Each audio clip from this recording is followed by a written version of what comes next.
Good morning. How are you? Thank you for joining me this morning. It's your buddy Uncle Bruce here. Believe it or not, that's what they call me. I really love this game. I like this game of writing options and watching them crash to nothing and buying them back for pennies on the dollar, or having a 50% profit margin in a couple of days or in a week or two.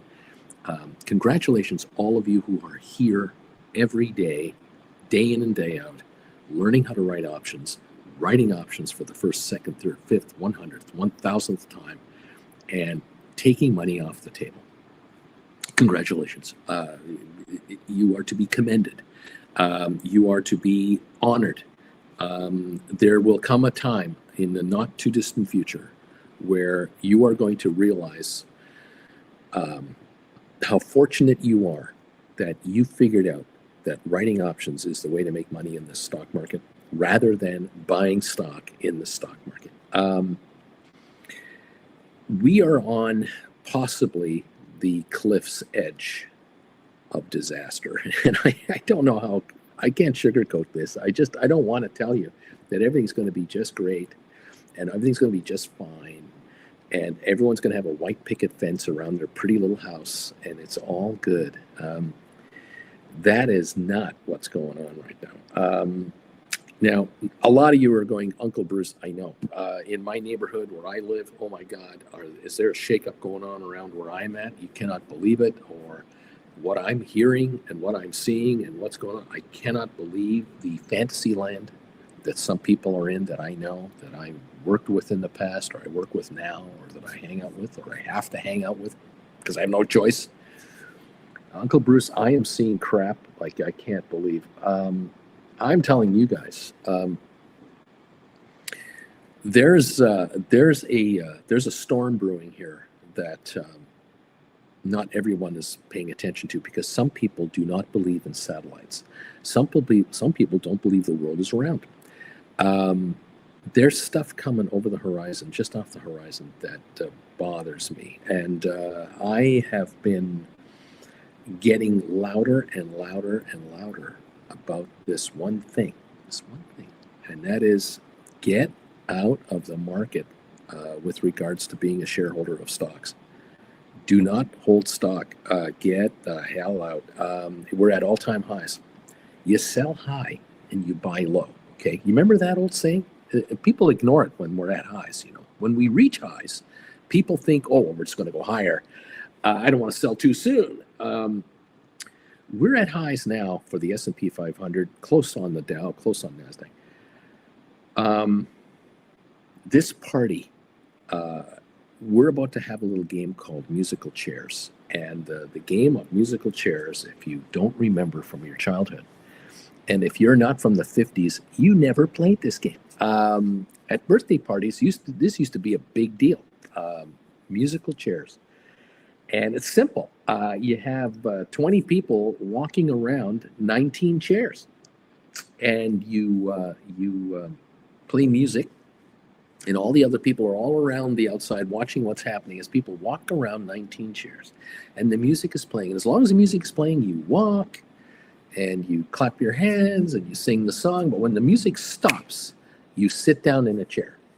And every time the music stops, one person doesn't have a chair to sit down in, and they are excused from the party, and they go to the side and now watch the 18 try to find 17 chairs, because one chair is removed, one person is removed, and now we have 19 people walking around with only 18 chairs, and then you have 18 people with 17 chairs, and 17 people with 16 chairs, until you have two people walking around a chair, and one will find a seat and one will not. And the markets are now entering this phase. It's a party.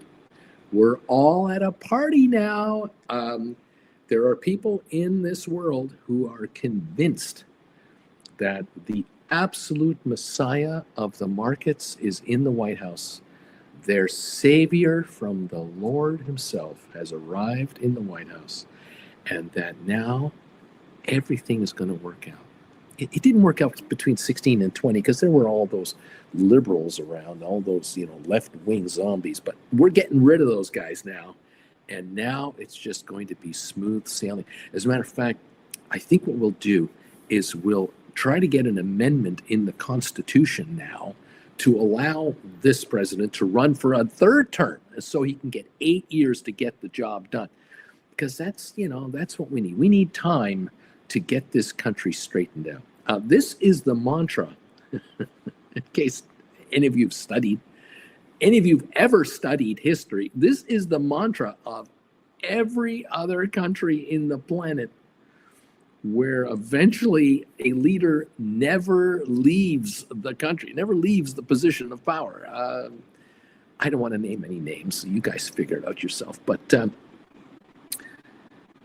thing here is that there is some Kool-Aid being consumed by people out there that is badly spiked. And the latest delusionary comments coming out of the White House are shocking, to say the least, but not surprising. I don't think many of you are looking at me going, Uncle Bruce, hey, tell me what I don't already know. I mean, come on. Apparently, the big breaking news today is that the Ukrainians started the war 2 years ago. It's all Kiev's fault, in Kiev. The radicals in Kiev, all the lefties in Ukraine, started the war against Russia.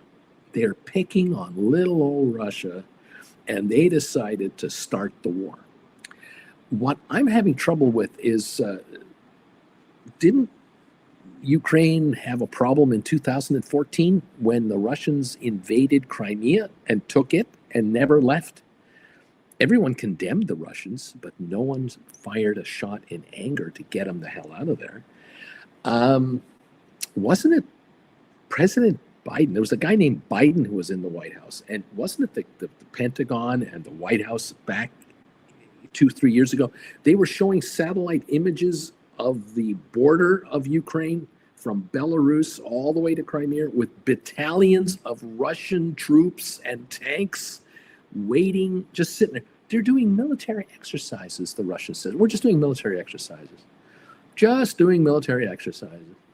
And 200,000, I don't know how many hundreds of thousands of troops showed up with thousands of tanks moving into the Ukraine.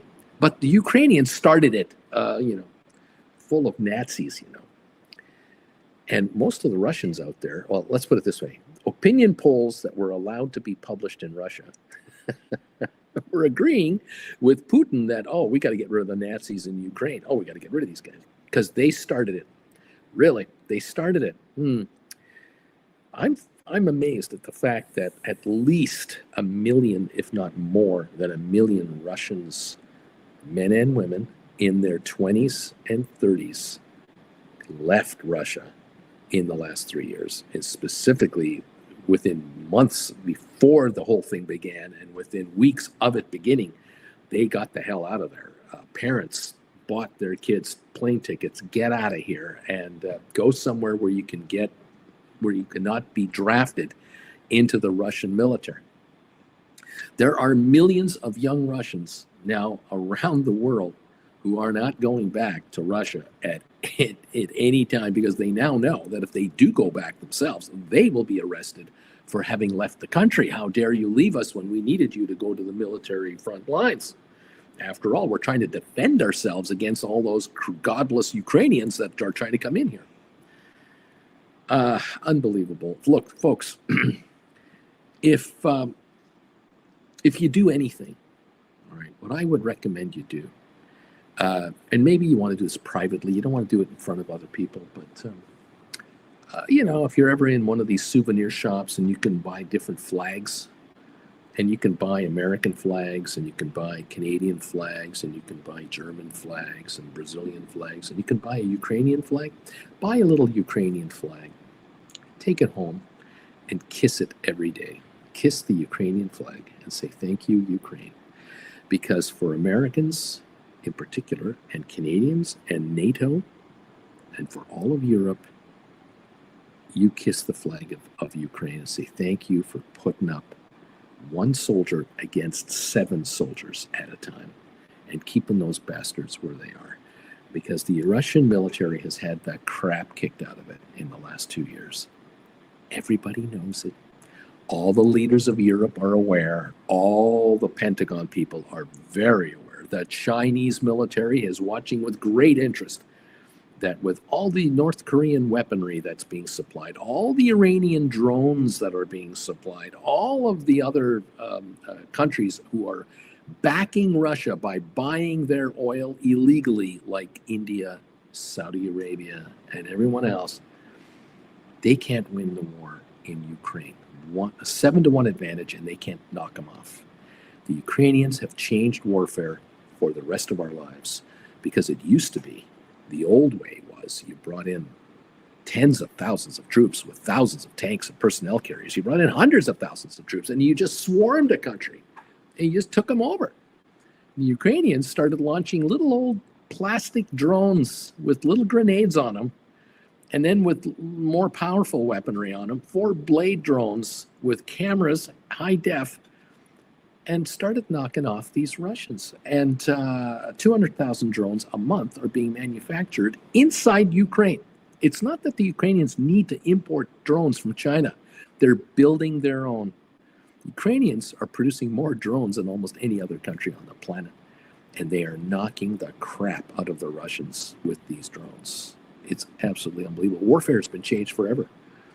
You want to be a soldier in a trench in the front lines? Oh, you don't want to be that guy. There are a whole bunch of Russians that are wishing they weren't there right now. They are getting picked off 1 by 1, 2 by 1, 3 by 1. The North Koreans are getting knocked off unbelievably. They're running in open fields. They're from the 1200s. All they need is a horse and a spear, and they're right back to the Crusades. Ukrainians have changed everything. Ukrainians have changed everything in the military. They have made most of the Pentagon obsolete. The Pentagon, with all of its advanced systems and all of its best of the class, and with $20,000 pens and $50,000 screwdrivers. I mean, the Pentagon has just been shown that even you guys are vulnerable to an army of drones. It's unbelievable. Drones cost $50, $100 to make, and they're effective as hell. And they are evolving them weekly to get past the jamming of the electronics and you name it, all the other stuff. It's unbelievable. The Russians are paying a dear price, not only in Ukraine, but in Russia as well, because refineries are being blown up. All kinds of pipelines are being blown up. All kinds of air bases have been hit. And now senior people close to Putin are finding that there are all kinds of people inside Russia that don't particularly like Putin and his guys. And the bombs are going off inside apartment buildings. Like, what is that all about? The world has changed. You can thank Ukraine or not, but so far, one thing has not happened. In the 2 years that the Russians have lost at least 1 million men, maybe 2 million with injuries, and they've gone nuts, killed by their own troops, whatever, not one American or Canadian or British or European soldier was required to land in Ukraine in battalions and fight the Russians. There hasn't been an American soldier dropped into Ukraine by the president to go after these guys. Yes, there are Canadians and Americans and Brits and others in Ukraine fighting with the Ukrainians, but those are individual mercenary, volunteer type people. Knock yourself out. But as far as countries go, hasn't had to happen. So the Ukrainians are doing all the dirty work. We in the West are supplying Ukrainians with bullets and flak jackets and helmets and boots and missiles and other stuff. But we're not giving Ukrainians what they really need to knock the Russians off. What is not being handed to the Ukrainians are B-52 bombers, are jet fighters, tank busters. The American military, the high end of the Pentagon, has not been made available to the Ukrainians. And yet without that, they are holding off a superpower. And if you don't think the Chinese are watching this, you are naive. The Chinese are sitting there going, wow, look at what's happening over there. My God, we had no idea the Russians were so easy to knock off. What we have is for every Russian, we have 20 soldiers. We can send 20 Chinese guys into a field of battle with armed personnel carriers and everything else. Of course, the Ukrainians are going, we're going to need to produce 2 million drones a month to hold off a Chinese invasion. Is it worth it for China to take over Ukraine? No. Is it worth China to take over half of the Russian territory? Yeah. Oh, it'd be a great move. The Chinese could take over half of Russia, all of Siberia, and bring Russia down to one half of its territory from the other side. The Chinese would get all those raw materials that the Russians have been mining and exploiting for years. You don't think the Chinese are watching? Think again. The Russians are getting their butts handed to them, and they need a deal, and they need a deal now. They need peace right away because they need 10 to 15 years to restock their soldiers. They need 10, 15 years to rebuild their military. So all those children that are 11, 10, 9, 8, 7, 6, 5-year-old kids, all those kids in Russia, you need time for them to grow up to become 18 to 22-year-olds so you can put uniforms on them and get them out into the field. It's just replenishing the field.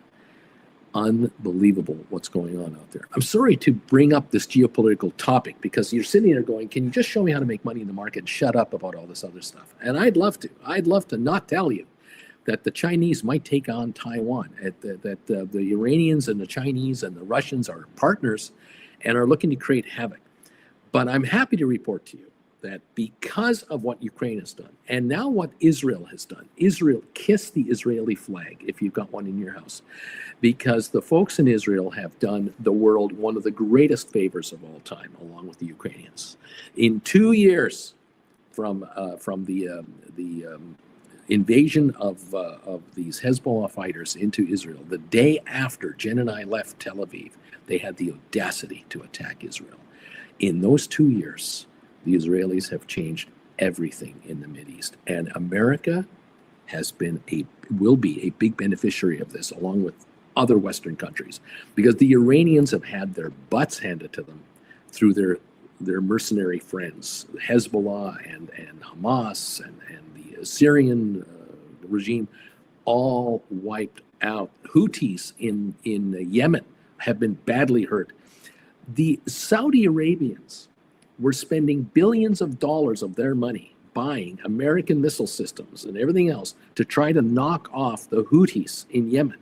And they couldn't do it. Ship attacks were happening in the Red Sea, left, right, and center. The Suez Canal was under threat, and it wasn't stopping. And all of a sudden, the Israelis get a couple of missiles shot at them from the Houthis, because the Houthis are full of themselves now, thinking, oh, well, with Iranian backing, we can now send missiles right to Israel and take care of those guys. The Israelis have now turned around with their warplanes, and they've done the job that America doesn't want to do. They've done the job the Europeans don't want to do. The Israelis sent fighters and bombers into the Yemen territory, and they have eliminated swaths of Yemeni opposition, all the Houthi nonsense. Now, the Houthis have announced, oh, we're not going to attack ships anymore. It's not in our best interest. No kidding. The Iranians sent 500 missiles to Israel. A couple of them landed. Most of them got picked off. And then the Israelis were being asked by America, listen, we know you're going to retaliate against the Iranians. Would you do us a favor? Don't attack this. Don't attack that. Would you mind just attacking this?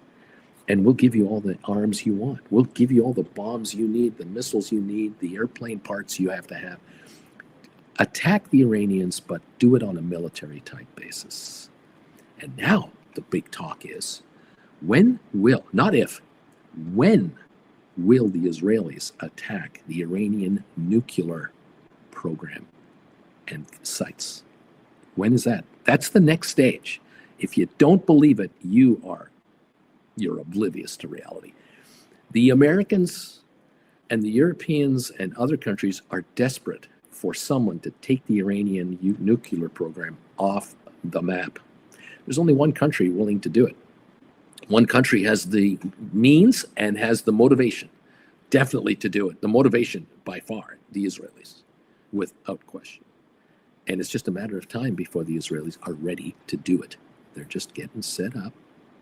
Arms are coming in to replenish the supply. After all, they've taken care of southern Lebanon. The Syrians have taken care of Assad. The Iranians are out of Syria. The Iranians are now getting their butt handed in Lebanon, what's left in Lebanon. They got their butts handed in Gaza. The West Bank is being taken care of now. The Houthis are finished. The Iranian influence all over the Mideast has been wiped out, has been severely wiped back. And now it's just a matter of time when the nuclear side of the Iranian threat is eliminated. And it's going to be a 1 week operation. It'll happen starting in the middle of the night some night, and it will be nonstop until it's done. That's my take on it. And no Eastern country, Mideast country, will mess with the Israelis about it because they know America's got its back. But no American troop will be sent in anywhere to do it. In the meantime, in the White House, we've got a guy saying that the Ukrainians started the war. Do you believe this guy? Did you vote for him? Did you vote for him because that's what he was saying on the campaign trail? I don't remember him saying that on the campaign trail, but he's saying it now. The Ukrainians started the war against the Russians, and we have to now work with the Russians. We want the Russians back in the G8. This country's economics has been cut by half in the last 2 years. The Russian economy is not the 20th largest anymore. It was maybe once 22. If it's in 50th place, I'd be surprised. The Russian economy is in a shambles. The Chinese economy is in shambles because the Chinese have overbuilt and have overdeveloped and are in debt to themselves up to here. And Xi wants to be the dictator for the rest of his life because he's never going to leave. A lot of Chinese youngsters are getting the hell out of there. Many, very quietly, discreetly.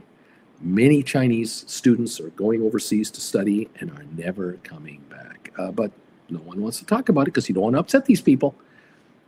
That's what's going on. Unfortunately, in a place like Canada, Britain, Chinese students are being told, keep your mouth shut, even though you're somewhere else, because if you don't, we're going to arrest your parents back home. We're going to put them in jail for subversion. Because anything you say against our country, anywhere in the world, is considered a Chinese law being broken in China. And that means your brothers and sisters and your parents and your uncles are all subject to arrest. That is how iron-fisted this democracy is, or this communist country is.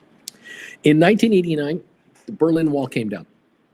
And that was a culmination of years of collapse of the Soviet Union. That Hungary, Romania, Belarus, many other countries were teetering financially. East Germany was a basket case.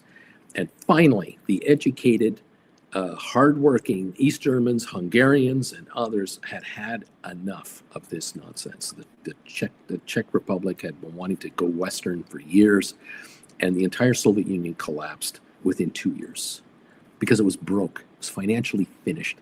China right now is financially in big trouble, and the Iranians are in big trouble, and the Russians are in big trouble. This is not the time to prop them back up.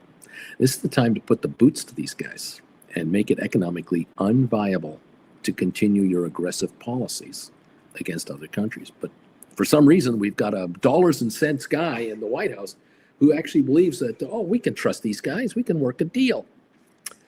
Good luck with that. Welcome to the party, pal. You kids who are here watching me probably are option writers or want to be option writers in the worst way. You're not here because of my beautiful face and my beautiful shiny glasses where you can see all the glare there, the glare off my forehead. You're not here for that. You're here because you're option writers, and you're asking yourself, Uncle Bruce, what should I do as an option writer to make money in this market? That's what you're here for. That's what I want you to talk to me about. But I understand you have to give me the bigger picture.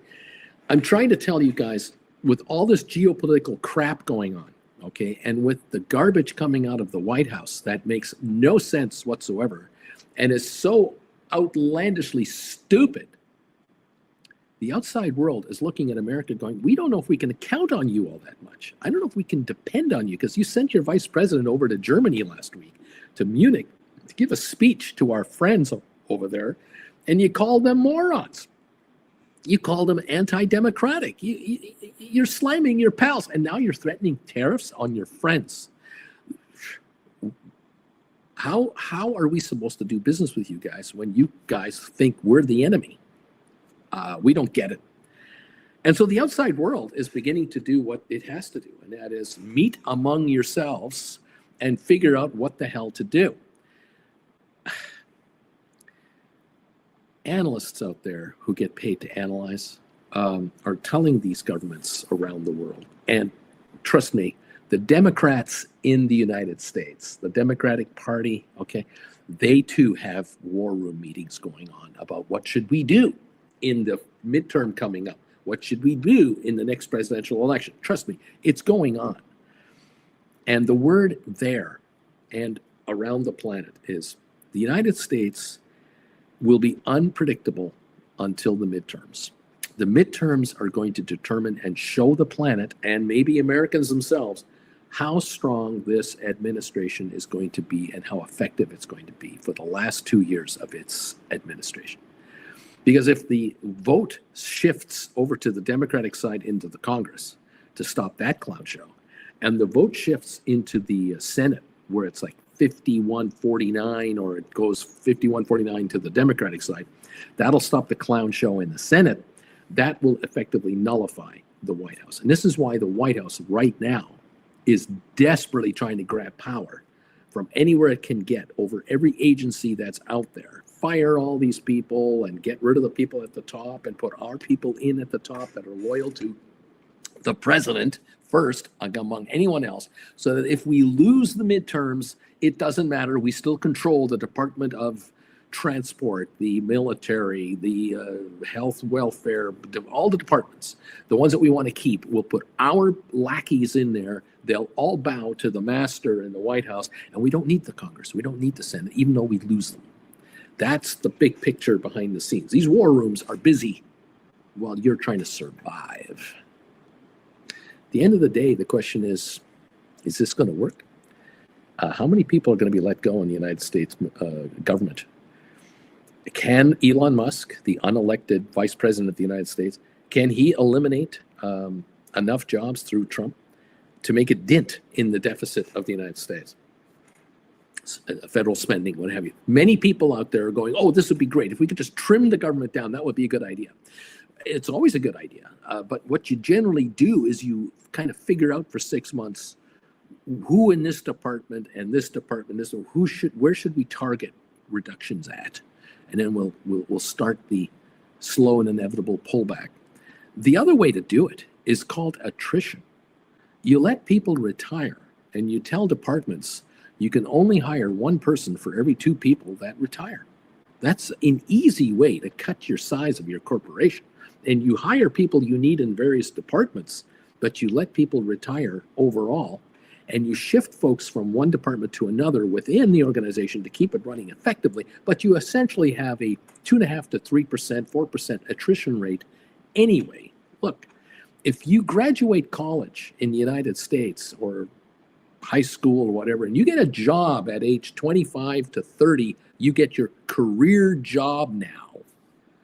Well, you're going to work from 25 until you're 65, and that is pushing the envelope to the max, because you know and I know that cops and firefighters and first responders can retire at age 55 now. And so 50 to 60 is retirement age for most people in America and Canada, Europe. But let's just say it's a 40-year career. A 40-year career means that every year, 2.5% has to turn over. You got to hire 2.5% more people to let 2.5% go, because the clock just turns over 2.5% of the people every year. But there's a higher turnover than that. People die before they turn 65. They get into car accidents. They take a drug overdose.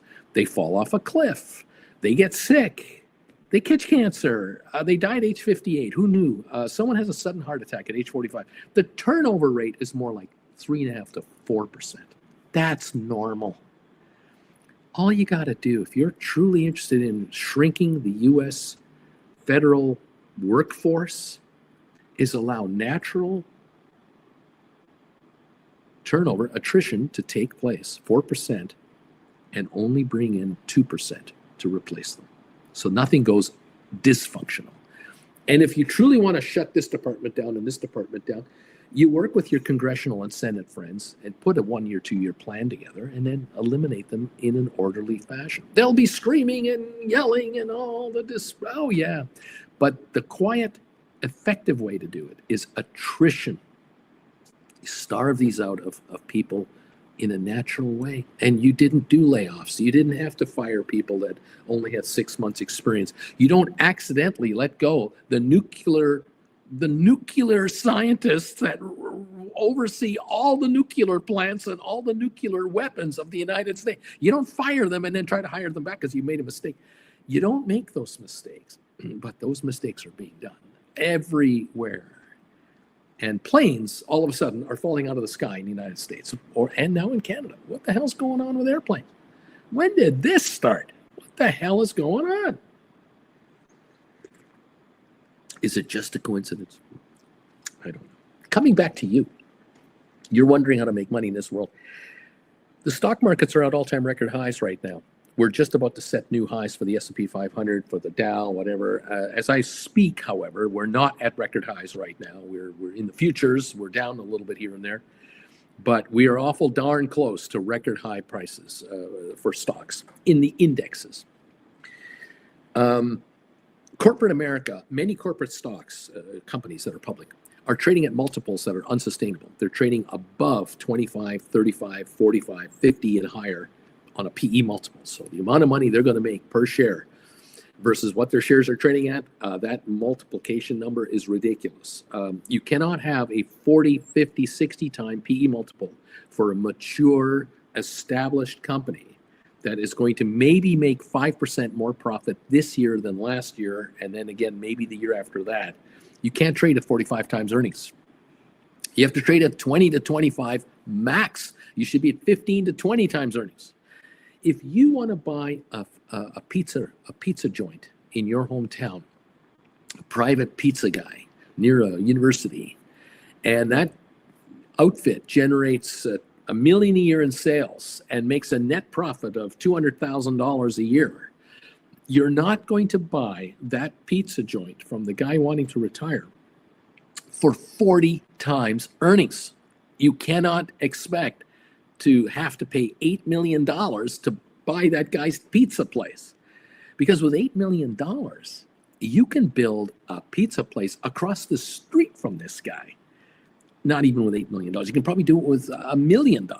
You can open up your own pizza place across the street from an existing pizza guy and run him out of business with a coupon campaign and whatever, because you know he wants to retire. You offer 2 to 3 years of earnings to a private business person. So if you want to buy a $250,000 a year profitable company, a private organization, you're going to pay $500,000 to $1 million max. Now, you will pay for equipment. You will pay for a building. If this business includes property and a building, yeah, you'll pay for that. But the business in it, if it's just a pizza joint that is renting the space that they're in, and when you buy that business, you can get a new 5 or a 10-year lease from the existing landlord to keep everything going, then you'll pay 3 to 4 times earnings of that man's business or woman's business. That's it. Public companies are going for 40 to 50 times earnings in some cases. Some of the Magnificent Sevens are incredibly expensive. And therefore, the world is saying that this business is worth 40 times its earnings, where this business is worth 2 to 3 times its earnings. There's a disconnect here from reality. Stocks are overpriced for the earnings that the companies are generating. Now, Wall Street, as an answer for you, remember, Wall Street says never sell, never sell. The answer is, well, the earnings growth of these companies is so substantial that their earnings are growing the PE multiple. The company's share price will grow into the PE multiple. So if it's trading at 45 times earnings now, it's only trading at 35 times next year's earnings, and the stock is only trading at 28 times the next year earning, and the year after that, it's only trading at 20 times earnings. It's not that expensive. It's expensive today, but not for tomorrow. The problem with tomorrow is that if you kind of recall 3 or 4 years ago, the inflation rate at that time versus what happened to us in the last few years and where we are now has meant that public companies and private companies have had to make much, much more capital, much more money to be worth what they're still worth because of the value depreciation of the dollar. And so the stock market's gone up 25% in the last 2 years, each year. But the reality is that the return on your money has not been 25% per year, because a $100 bill 4 years ago versus today isn't going to get you as much stuff, especially eggs. There's an indicator right there. There's other factors than inflation on eggs, obviously. But an automobile, you want to buy a Ford F-150, a Ram truck with an extended cab. You go to a dealership lot and take a look at the prices of your favorite truck or your favorite SUV, and you are walking out of there stunned at how much money these guys are asking for a simple pickup truck. Air conditioning in a pickup truck and power windows and power brakes and power steering, is that all new cutting edge technology? No, we've had that since the 70s. So what is with these trucks that makes them worth so much more money? Can they do my taxes? Can they power my home if my power goes out? No, I have a gas guzzling pickup truck in the driveway that needs $200 tires. Each tire is $200. To fix it in the garage, to take it in, is $1,000 per visit to the mechanic now. These toys have gone sky high in prices, which means your returns on your investment have to be much higher than they've been before to keep up with the depreciating dollar you've got. So a 25% run in the market is not what it used to be. I guess that's what I'm getting at. And so PE multiples, stocks have run too far too fast on the anticipation that they're going to make nothing but a lot more money. The only way Ford, GM, and Stellantis can make a lot more money is if you pay a lot more money for their products. And Americans and Canadians are going, 120 grand for a pickup truck? Are you out of your freaking mind? $60,000 for an SUV? A Jeep with all the bells and whistles for $60,000, $70,000? I can't afford to pay that kind of money. Your banker is going, I'm not going to lend you $70,000 so you can buy a Jeep. The darn thing that you want to buy is number 2 on the reliability index, like the second worst vehicle on JD Power's reliability chart. Those Jeeps and Land Rovers and Volkswagens and Audis and Fords and Chrysler, anything. Are you kidding me? I'm not going to lend you 70 grand. I'll lend you 30 grand. You come up with 70,000, I'll lend you $30,000. The only way you're going to get financing on vehicles, theoretically, for many of you, is if the dealer gives you financing, which means they're going to lenders to offer you a loan. You're not going to get a loan at prime at 4.5%, 5% interest. You're going to get a 14%, 15% loan from your car dealer if you can get one. Can you afford a 14% loan on a $70,000 truck where you put down 10 and finance 60 grand at 14% interest? That vehicle is losing $10,000 a year in value, guaranteed, for the next 5 years. It will be down to 20 grand value 5, 6 years from now. That's all it's worth. Did you pay it down that far? I don't think so. The kind of lending that's going on with bankers now on real estate, people can't buy houses because the bankers can't give them a loan. They don't qualify for the loan. They don't make enough in income to qualify for the mortgage. And if now the United States government is going to aggressively eliminate 200,000+ federal workers across the country as a starting point, that's probably going to multiply into 1 million other people being let go because of the spin-off effect. When you shrink an economy, you shrink all of the economy. And you take out $80,000 to $200,000 a year positions at the federal government, you take out those kinds of positions, you have any idea how many people are being employed by those people through the economy as a whole? It is stunning. And this is a chain reaction that starts to take place. And now you start to get warnings from FedEx and from Amazon and from UPS and from Shopify and eBay and all of these other sources that rely on retail, online retail sales. Shopping mall traffic drops, retail sales begin to fall off. And the next step after that is people start to dip into their savings to make ends meet because the cost of everything is higher, higher, higher. And here we are into a recession, kids. And the market will go into a correction, and then we'll go into a bear market. And corporate America cannot grow its way into the PE multiple And what will begin to happen is corporations will begin to indicate that next year's earnings won't be as robust as we had hoped. And we're going to eliminate certain divisions. We're going to sell off certain divisions. We're going to reorganize our corporation. And what you begin to notice is companies get rewarded if they make just as much money as they made last year, which means those 50 PE multiples cannot stay there anymore. The stock must drop to bring the PE multiple down to 40 to 30. And you've got a market in trouble because now everyone's getting out. You don't want to be holding stock right now, believe it or not, at record highs. The question is always, when do you sell? You buy low to sell high. Well, isn't this high? This is high. The all-time record highs are the highs. So don't you sell at the high? Wall Street apparently doesn't want you to know that. They don't want to talk to you about that. They want you to maybe realign your investments a little bit, to find the sectors that are going to outperform. We're going into value investing from this investing or this investing. If interest rates have to be lifted because inflation isn't going away, and it's not, that is going to upset the apple cart for a lot of sectors of the U.S. economy, Canadian economy, British economy, European economy, Japanese economy, Chinese economy. It doesn't matter. Business people around the world don't like higher interest rates. Unless you're a loan shark, you like higher interest rates, but only if they pay. If they can't pay, what's the good of being a loan shark? You're now trying to collect on loans you can't collect on. You want to be paid for your services, and you want stability in your business life. That's what you want. Option writers here, you need to figure out, and many of you have, I commend you. You figured out, I don't need to own stock.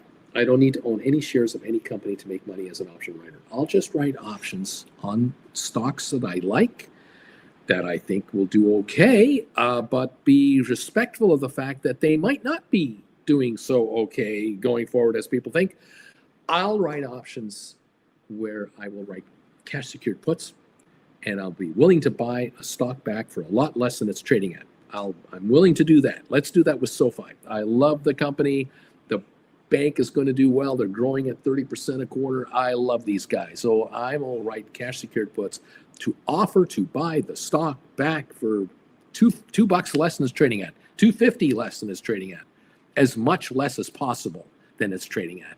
And I'll take the cash reward up front, along with the fact that I've sold the stock and I'm sitting on a mountain of capital, and I'm now going to generate some interest on this capital.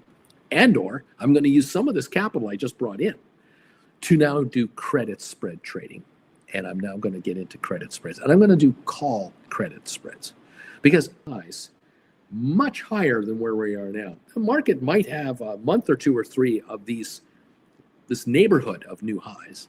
On the other hand, we might give up 3 or 4% and be within 5% of all-time highs for the next 6 months, maybe the next year. We might hang around here on the hope that a breakout is coming and the good times are there because Mr. Happy is in the White House, and that's the guy I voted in. He's going to make the market surge for me. We're at 95% of the all-time highs, and that's good enough for me because that's sure better than any socialist president I didn't want. Well, if you're a cash holder and you're hauling an interest of 5 to 8% a year, depending on the kind of ETFs you're going after, and you're an option writer and you're bringing in 2, 4, 6, 8, 10% a month on your capital from option premiums, you're going to quickly figure out, I don't ever want to own stock ever again. Why would I bother owning anyone's stock when I can generate this constant revenue from my cash? And you know what? I know people that got let go at various companies all around my family. I know people that got laid off. I am told that I know that half of my friends are worried that they're going to get laid off. And almost everyone knows someone that has been laid off already and is coming. This is in the next year. And you're sitting back going, why would I own stock when I know all this nonsense going on? What am I, crazy? Cash is king, baby. I know people that used to haul in $120,000 a year now have $40,000 a year jobs and are driving Uber on the side to try to get to a $60,000, $65,000 lifestyle, and they can't hold on to their house because the payment on their house is rising when interest rates go higher, or their credit card debt is overwhelming them, or they've offloaded the third car. Now they've offloaded the second car. They're down to one car, and that car is the Uber car and the regular life car.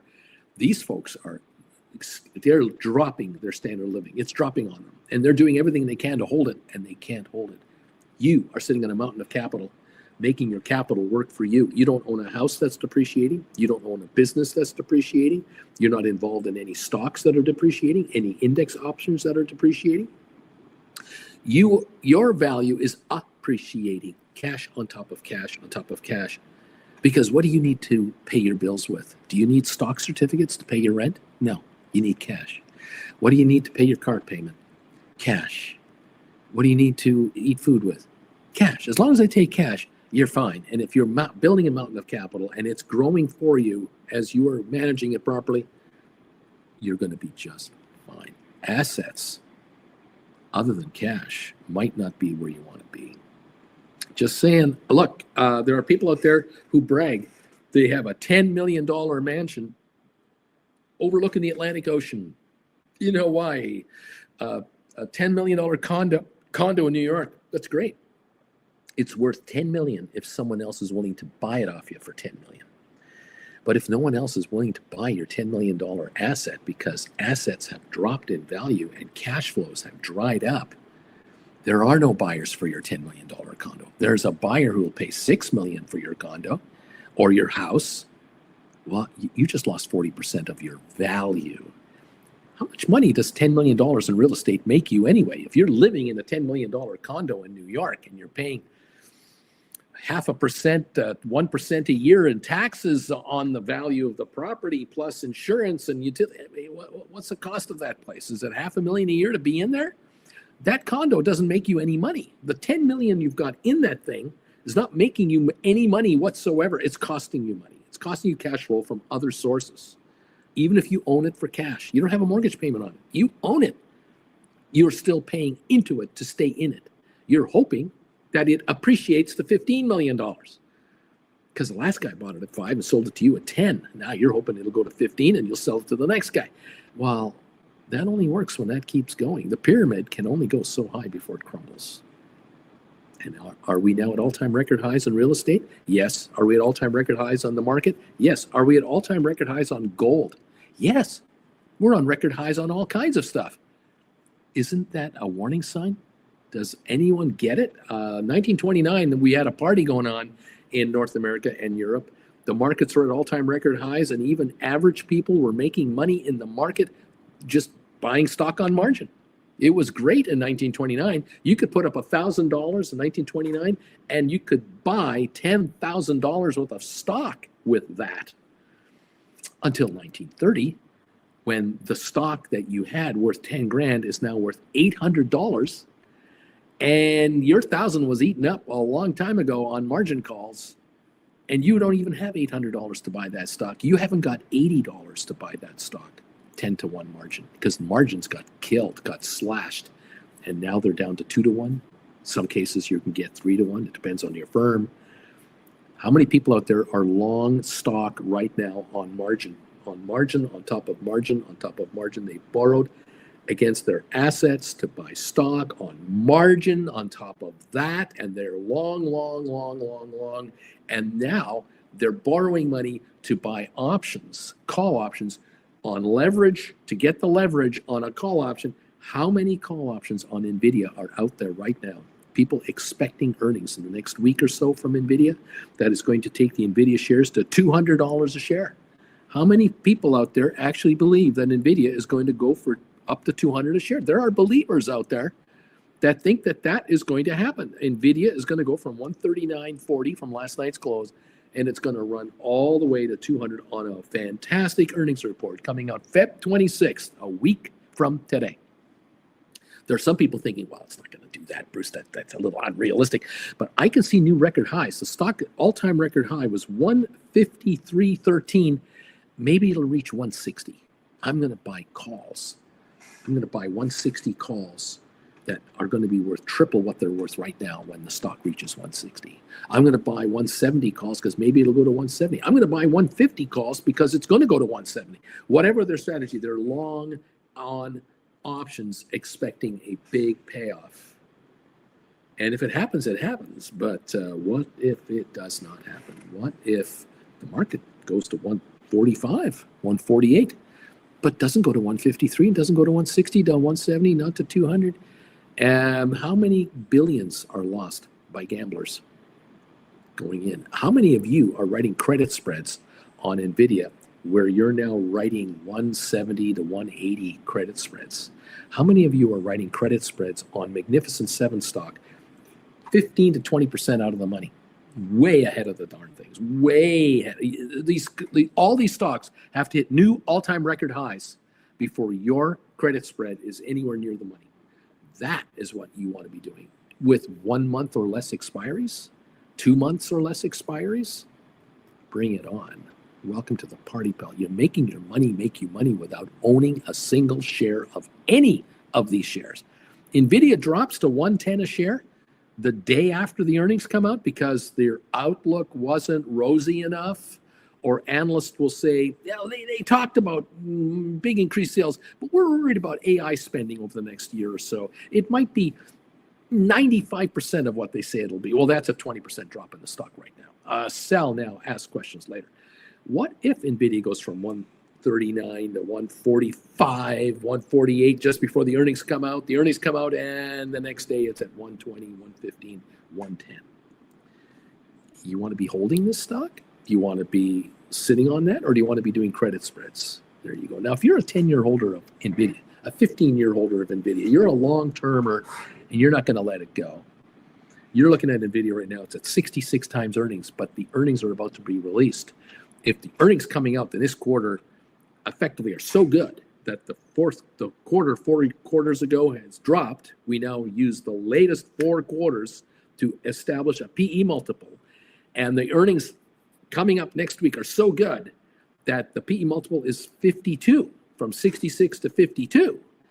Now the street's going to go, you see, next quarter, which we're already 6 weeks into here, could knock off the quarter from 4 quarters ago to bring our PE multiple down to 42.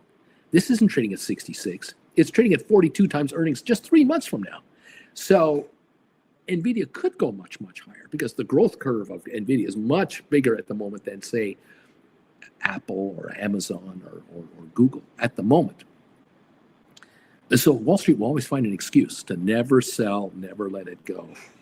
Reposition yourself. Do you want to be in that game? But if you're a 10, 15-year holder of NVIDIA and you don't care, through thick and thin, you're going to hold the stock and you're going to write options. Stock goes up, you'll roll your options to higher strikes. Stock goes down, you'll buy your contracts back and write lower strike contracts. You're constantly always writing contracts on NVIDIA, no matter what it's going to do, because it's not going out of business. It's going to be a larger company a year from now. It's going to be a larger company 2 years from now. It's investing in all kinds of other companies. So yeah, it's going to be a player. It's going to be a top-notch S&P 500, Dow 30, you name it type company, of course, forever and ever and ever and ever and ever. And so if you're writing 5 or 10 or 15, 20 years from now, and all the premium you're bringing in, you're using to buy more stock to write more options, that is a growth strategy, and I commend you for it. Don't stop. Go. But if you're someone who's trying to quit a day job and you want to get out from a cubicle, or you want to get away from driving for Uber on the side, or whatever you're doing, you want to be self-employed and you want to be self-reliant, then you're going to need to bring cash flow into the picture. You need cash flow. You need $5,000-$10,000 a month of capital coming in, income, and whatever else is coming in, you're compounding it by growing your portfolio. Well, then credit spreads might be the way to go. Cash secured puts, definitely a way to go. If you are going to be a fan of NVIDIA, you sell the stock, write cash secured puts on it. You're a fan of Sofi, dump the Sofi shares and write cash secured puts, and then call credit spreads on overpriced stocks, over PE multiple stocks. Giddy up. One thing to ask you, on my title today, Sofi shares move up towards new highs as cash secured puts pay off for the writer's gain, as option writer's gain. And my poll question today is right here, asking you Have your fees and commissions been dropped by your brokerage firm lately? I would love to know the answer to that question. 200 people have answered it. 84% of you are saying no. Have you noticed that in the last little while that the folks over at Vanguard have dropped their fees on their ETFs? Have any of you noticed this? The Spiders, SPY, which is tracking the S&P 500 index, is worth $630 billion. That's the value of capital in that fund. It is no longer the largest fund anymore. It has been usurped by Vanguard. VOO is the symbol. They have $632 billion in their fund. And there's another one out by BlackRock called iShares Core. IVV is the index for that S&P 500 tracker. $609 billion in that one. In the last little while, I think for 2025, cash inflows into the iShares has been $87 billion. Into Vanguard, which is the VOO, they've had $115 billion of cash come in. But on the Spiders, only $17 billion has come into the Spider, SPY. One of the reasons that analysts predict this is happening is because if you buy the SPY ETF, the management fee is 0.095%, which is just under 1/10%. That apparently is incredibly high, because if you pick up the Vanguard or the BlackRock iShare, they're at 0.03% management fee, 1/3 of the value or the cost of the Spider SPY. And so more money is moving into these other funds than this one, because they all track the S&P 500. A fascinating thing to notice. Now, I have noticed some of you mentioned to me that you've seen cuts, price drops on your fees. I am curious to know, are any of you out there who are trading options getting offers or being told that your commission costs are dropping? Or have you noticed other brokerage firms advertising way lower commission fees than you are paying right now? And are you tempted to possibly shift yourself out of some of these other firms? I'd love to know your thoughts on that. And so if you don't mind, if you wouldn't mind, please answering my poll question today. That have you noticed at all any kind of cuts in prices for your services, commissions that you're being charged by your brokerage firms? Or are they trying to increase your costs? Are they trying to nail you with handling fees? Or are they trying to say to you, you can be a platinum member of our trading platform if you pay us $19.95 a month, blah, blah, blah. But you notice between the lines, what this really means is, in order for you to keep getting what you're getting, you have to become a member of their tier 1, tier 2, tier 3, tier 4, whatever the packages are.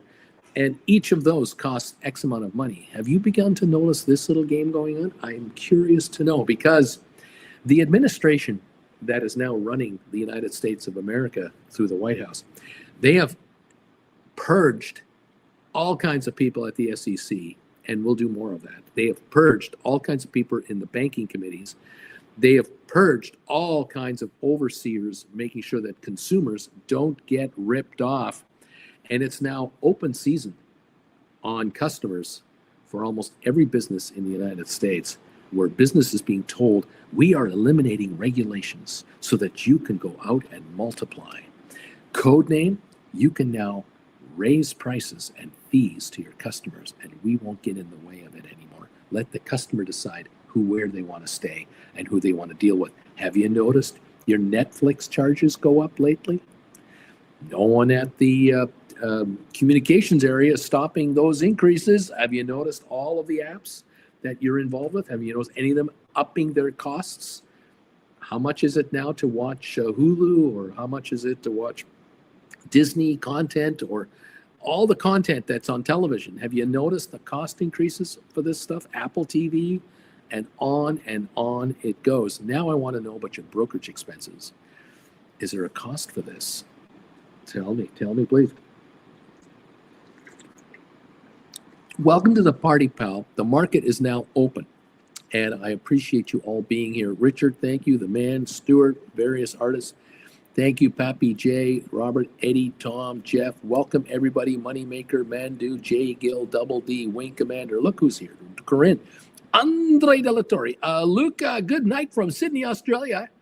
Just here for a quick chow, everybody, and I'm off to bed. We'll catch the rerun tomorrow. Thank you, Luca. Thank you for the photos. Aurora, Jarrett, Juan, Rice, James of the Misty Tree. They're all here. Bruce Lee is here. When all the money's tied up in stocks, people are going to want to have money to use. Bobby, John, who cares? Jared, thank you guys for being here with us today. What can I say? What can I say? Who cares? Let's see. John Connolly, Bobby. Who else is here? Trying to say hi to folks. People talk to each other on and go. Some people don't like what I'm saying. It is all right. It's okay. Free range. Charlie, thank you for popping in. Scary. This is sure a great review of the stock market. ALA is here. Touchgrass. Amy J, thank you guys for the thumbs ups. Deep Value, thank you again. All of you, nice to have you here. I can't wait to visit the Riviera of the Caribbean, of the Mediterranean, actually. The Caribbean. Can't wait to visit the Riviera of the Mediterranean, says Crazy 49er. There you go. Welcome all to the party. Thank you all for joining me. Mark Downs, thank you. Dave Foy, welcome. Trump is awesome. Well, way to go. Who else? Who else? Touchgrass, Brain Drain. On it goes, on it goes, on it goes. Welcome all to the party. Thank you for joining me. And thank you for becoming members of this channel. Those of you who've joined us, thank you for being part of this familia. Love that you're all here. And thank you also to my friend Larry Titus for doing the bells. We are up and running. We're open for trading. Thank you all for being part of the program. Thank you again for becoming members of this channel. Don't forget tonight at 7 o'clock Eastern Time, Primetime Live with your buddy Uncle Bruce. We're going live, and I'm looking forward to seeing you. Looking forward to having you with us. Ask questions about what's going on, and let's compare notes, and let's see how things are going for you. If you're a member of this channel, if you're a Gold Bagel member of this channel, that show is waiting for you tonight at 7 o'clock Eastern. Another benefit of being a Gold Bagel member follower of this channel. I cannot thank you enough for all your support. We have thumbs ups slowly coming in, trickling in, because I'm such a negative guy today. 135 thumbs ups. Thank you. We hit 200 again yesterday. Help me out and get to 200 today. Thank you very much. 261 of you are here. We're up and running. We're open. We're trading. What is this market going to do today? Are they going to make you richer today or what? We're going to find out soon enough. It looks like we've got a dip to start the morning. We'll see just how much of a dip there really is here, if it's much of a deal, or are we going to turn it around in a little while? We'll figure it out. We got a 41-cent gain on Rocket Lab. We're down 21 on Sofi at the moment, 16.62. We have GameStop down 12. We've got Spire at 12.67, trying to get to 13 now. Slow but sure recovery over there. We have Apple down a dime. We've got Tesla up 3.88. Microsoft down 60 cents. Alphabet up 31. Amazon down 160. Very mixed here. 24-cent gain on NVIDIA. Facebook, Meta down 11.70. ASTS, Space Mobile, 31.81 up 91. AI is up a dime at 31.88. Palantir down 57 cents. MicroStrategy up 4.38. Unity down 2 cents. Goldman down 4.67. Cisco down 17. Spiders are off 1.30, and the Qs are off 56. Netflix down 2.70 a share. Supermicro up another 3.66 to $59.46. Any of you writing cash secured puts over there, have you rolled your cash secured puts? Roll them up and take more money off the table. It's easy peasy. Pfizer down 6 cents. ARC Innovations doesn't show a change, but we're at virtually all-time highs, 66.48. This is all-time record highs, or at least, sorry, $2 off the record highs. We hit those yesterday, pardon me. Very close to that number. Kathy Wood's fund doing well. IBM down 63 cents. Uber down 129. HP down 6 cents. Home Depot down 687. Vanik Semiconductors, SMH, up 18. Adobe down 333. And Enphase is up 264 at the moment. at 68.31. Welcome all to the program. Welcome all to the show. Welcome all to Mayhem, and welcome to the world where we do not know what is going to be said this morning, this afternoon out of Washington. We have no idea what's coming next. We think we know, we hope we know, but we are getting shock after shock of announcements and pronouncements and you name it. It is wild and it is wacky. Welcome all to the program. The clown show is on, not only in the Congress, now in the Senate, and now out of the White House. We've got one hell of a thing going on here. ALA, neat. The knee emojis are coming out. Here we go, kids. Brian is saying that Quest trade option fees went from $5 a contract to 76 cents a contract, and for stocks from $5 to zero. Finally, is what I have to say about that. That is good news. What else is going on? Have a great day, everybody, says Bruce Lee. Take care, buddy. Harry, Palantir can replace 70% of the U.S. government, apparently. That's what he's thinking. Chad, good morning. Welcome, Stuart. And Nico is here. Flint is here. Thank you, Jeff. Neat. Here come the knee emojis. Harry, where are people finding the best premiums to write cash secured puts these days? Does anybody know? Brian, Uncle Bruce, June 2025, $30 cash secured puts. GameStop are closer to the money. Should I do 30s or should I do $27 cash secured puts on GameStop? That is the question here. It's $26.92 right at the moment. If you write 30s, you're writing in the money, which will give you $3 extra, of course, in the money premium. For June, you're looking for June timing. This is now February, so March, April, May, June. You're looking for 4 months. There's the question. If you write 30s for 4 months, at the moment, the stock at $27-ish puts these at $3 value. What can you get for them? Is it a nice premium? Is the premium better doing 28s or 27s? This is a decision you have to make. Should you write January's 30s? Can you get an even huge, bigger pile of cash and use that cash to do cash secured put writing? I don't know, but you've got to figure this one out. It's a valid question, and everyone has to answer for themselves. What is best for you? What works for your returns? Is the return juicy enough to write 27s and say, look, 27, give me the premium, and then I'll buy them back for way less than that? Are you very comfortable with that? Great. If you're just as comfortable with writing the 30s because the cost to you net to buy the shares is so reasonable, you're a happy camper, well, then that might be a way to go. Between now and June, of course, we will get the year-end financials for GameStop. That will be out, I guess, next month.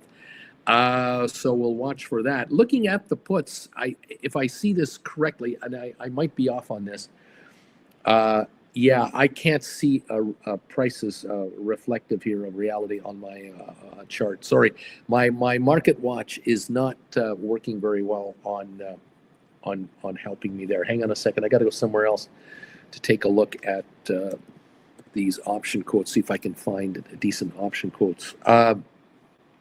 You want to write a cash secured put? Let's write this up here. Let's take a look. I'm just popping this up on my screen. Just bear with me now. GameStop shares. Boom, 26.80. Let's look to write a contract. If we're talking June contracts on the put side, 27s, from what I can see, and again, my quotes might be a bit off, 475 to 510 seems to be the range, with a 493 last trade. The 30s, 680 to 725, last at 703. So we're talking about a $2.10 differential between one contract and the other. If you want to write June expiry contracts on GameStop, put contracts that are 27s or 30s, the 27s might give you about $5. The 30s will probably give you $7. So are you happy with a $5 premium on the 27s, which means you're offering to buy the stock back at $22? If you had to buy it, if you were exercised, it would cost you $22 a share net to you. Are you comfortable with that? I would be comfortable with that. 30s with 7 means 23. I'm comfortable with that. So now the question is, well, if I were to write the 30s and take the $7, I put up $3,000 to get 700. I put up 30,000 to get 7,000. I've got $37,000 in my bank account, in my brokerage account. If I pick up some ETFs on that, if I can, or I get interest on all of that cash, and I get that for 2 or 3 months before I deal with this contract one last time, can I get a quarter of a year of interest for, say, 6% a year? That's 1.5% interest on this money. 1.5 on $37,000 is 500 and something dollars in interest, added profit. And now I close it out. If I close it out at say, let's see, I have to pay for the 30. I got to pay $3, $3.50 because it's worth $3 it's $17 a share, and 50 cents premium towards the end of its life. I pay $3.50 to get out of that put, and now I write a new $30 put for November, December, and bring in $7 again. I bring another $3.50 in on top, and I'll do that. I'll be over 40,000 in cash, and I'll haul an interest on that. There's a strategy. You've kind of figured that one out. Let me know. Jeff sold Feb 28, $17 cash secured puts on Lunar yesterday, and I got 75 cents. I don't know what Lunar is. I don't know what they're trading at. So I don't know how good this is. But if you're happy, I'm happy that you're happy. And there you go. That's all I know. I've got limited information, Jeff, so I don't know what's going on. 16.58 on Sofi right now. That I can tell you. We're off 25 cents. The volume on Sofi now in 13 minutes is 4 million. That's quieter than yesterday so far. The Dow's down 155, S&P down 14, Nasdaq down 55. So we're a quarter to a third of a percent lower on the markets. Not a big deal. Oil up $1.05 at 72.90 right now.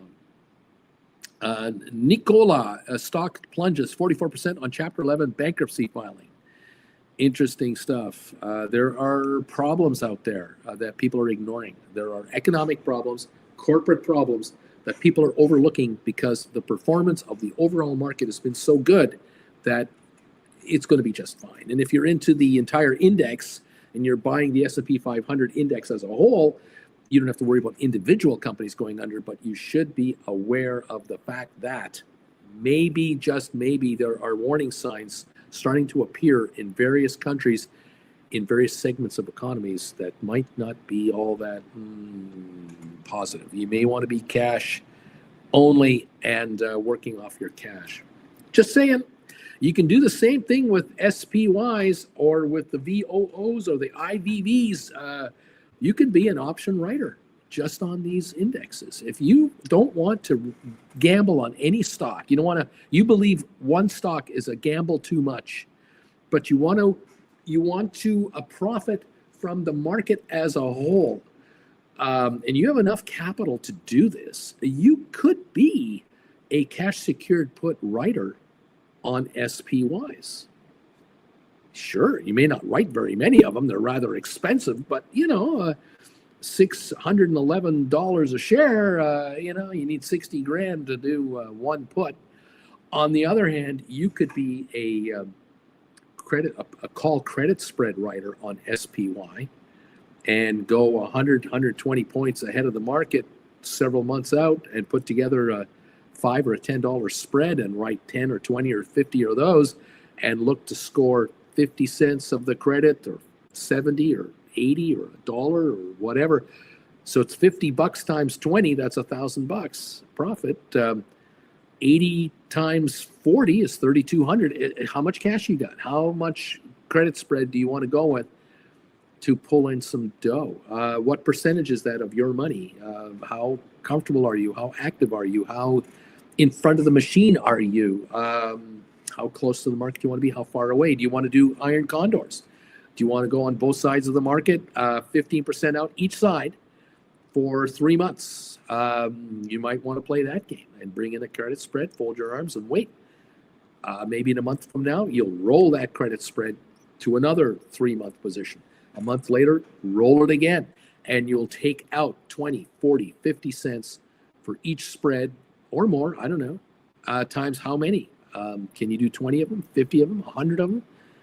You do 100 spreads and pull out 40 cents a spread for a credit spread. That's 40 times 100, it's about $4,000 a month.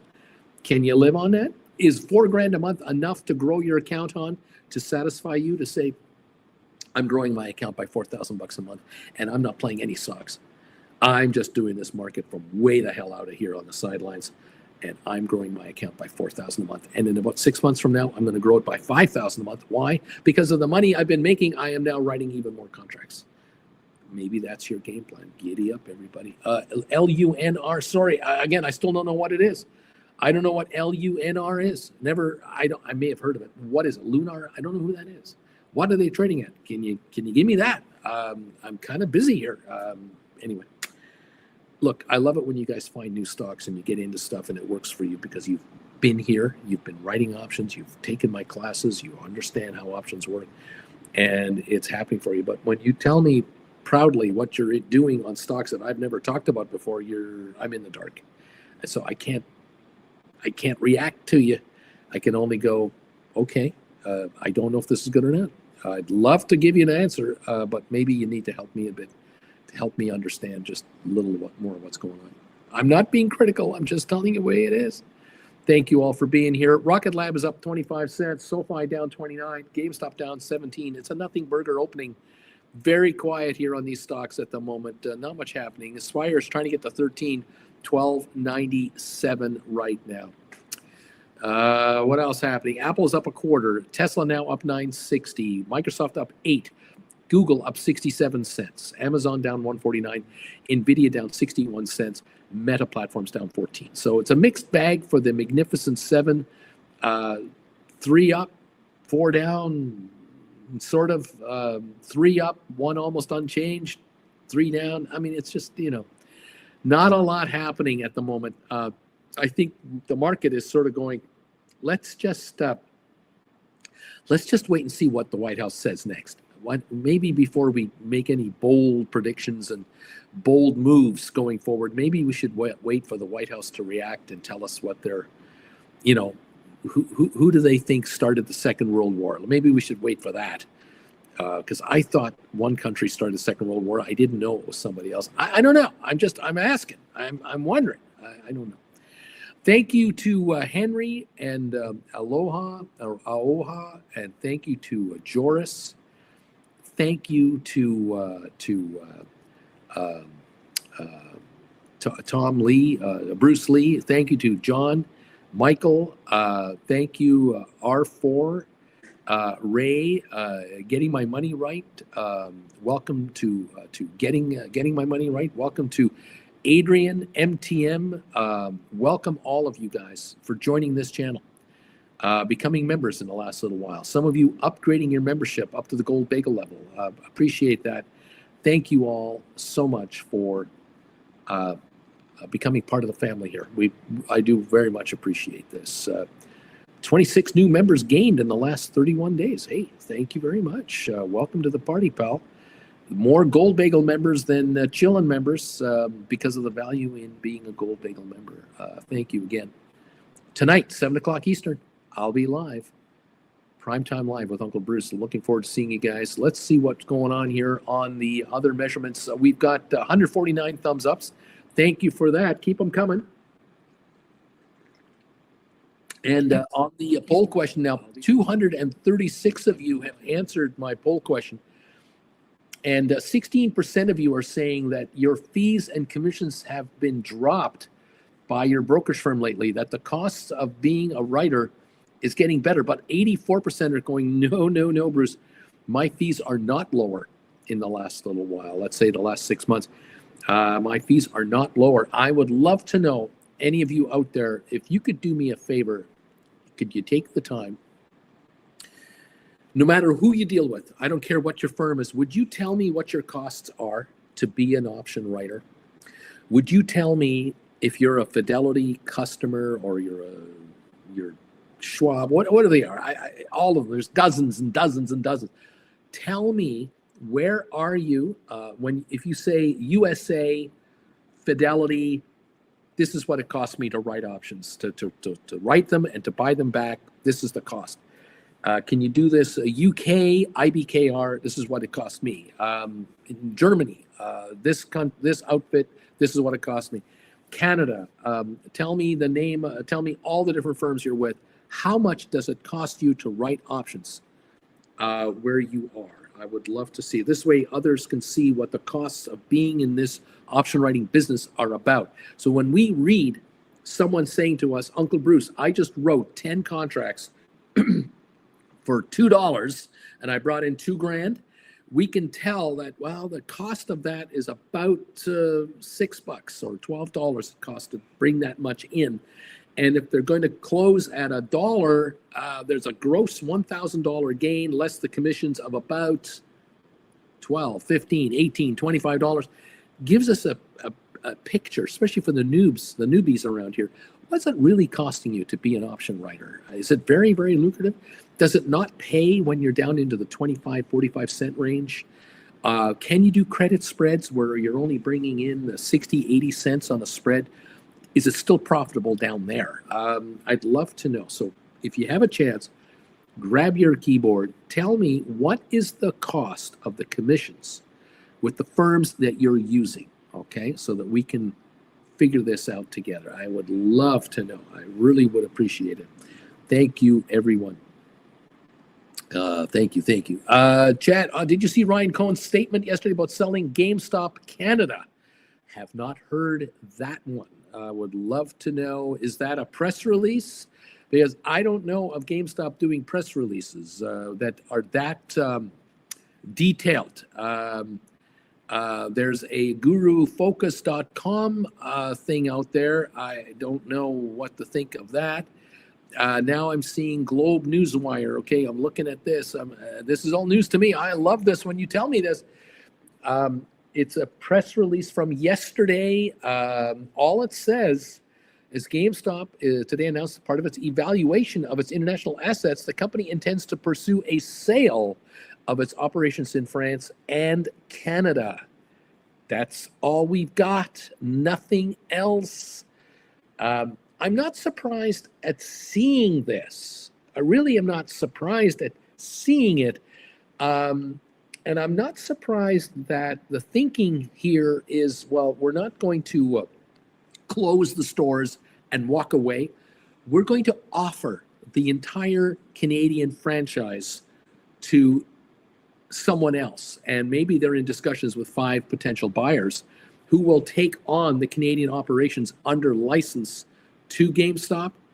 That wouldn't surprise me. Where GameStop is still the negotiator of the merchandise with the producers, but the operation in Canada will be run by a separate entity that now you look after all your leases, you look after the landlords, you look after your employees in Canada. We're dropping all the employees off of GameStop's employment resume. Whoever you are, you are. Maybe that's what's going on. And I applaud it. I think that's great. That is fantastic. Please do that. GameStop is lowering their overheads where they can. I think they want to hang on to the best performing stores in America only. I think really that's what they're thinking about. We'll see how that plays out. Quiet markets help short sellers, says Picomb. Touchgrass, thumbs up. Doug, SMCI, cash secured puts, Jan 16, 2026, $60. Very nice. Tom, Canada Quest Trade, $1 a contract per option contract. That's what Tom is being charged. Little Chaos, E-Trade, 50 cents to open and 50 cents to close per contract. No fees on stocks. I would love to know this. Tell us, please, what are the fees that you're being charged at these different firms? I would love to know this so that others can see it as well. Thank you, everybody. Keep this coming in, please. This is a service we want to offer to everybody. So we've got Canada. We're going here with fees. So we have Canada. That is Quest Trade. Okay, Quest trade. All right, and that is $1 per contract. Okay. What's this other one? 50 cents a contract? This is America, I believe. This is this was Little Chaos saying E-Trade. So this got to be USA. E-Trade. I'm going to write that down here. 50 cents. Yeah, 50 cents in and out. Looks like 50 cents to open and 50 cents to close. So this one is $1 to open and $1 to close? I think it's both ways. I think Quest Trade's going dollar in, dollar out. 50 cents in and 50 cents out. Thank you for this, you guys. Larry Schwab, formerly TD Ameritrade. Schwab. Okay. SCH Schwab. Where are we at here? Online trades. 0 online base commission plus 65 cents a contract fee. So 0 plus 65 cents a contract fee. And Larry, I'm going to assume that's in and out. He is saying additional $25 service charge for broker assisted trades. So $25 for broker assisted. Yep. Okay.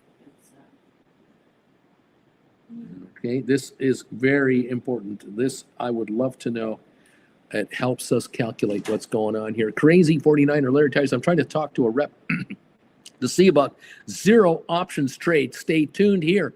Nico, E-Trade credit spreads equals $1. So this is now, again, E-Trade. Nico, you're in Germany, aren't you? I think you're in Deutschland.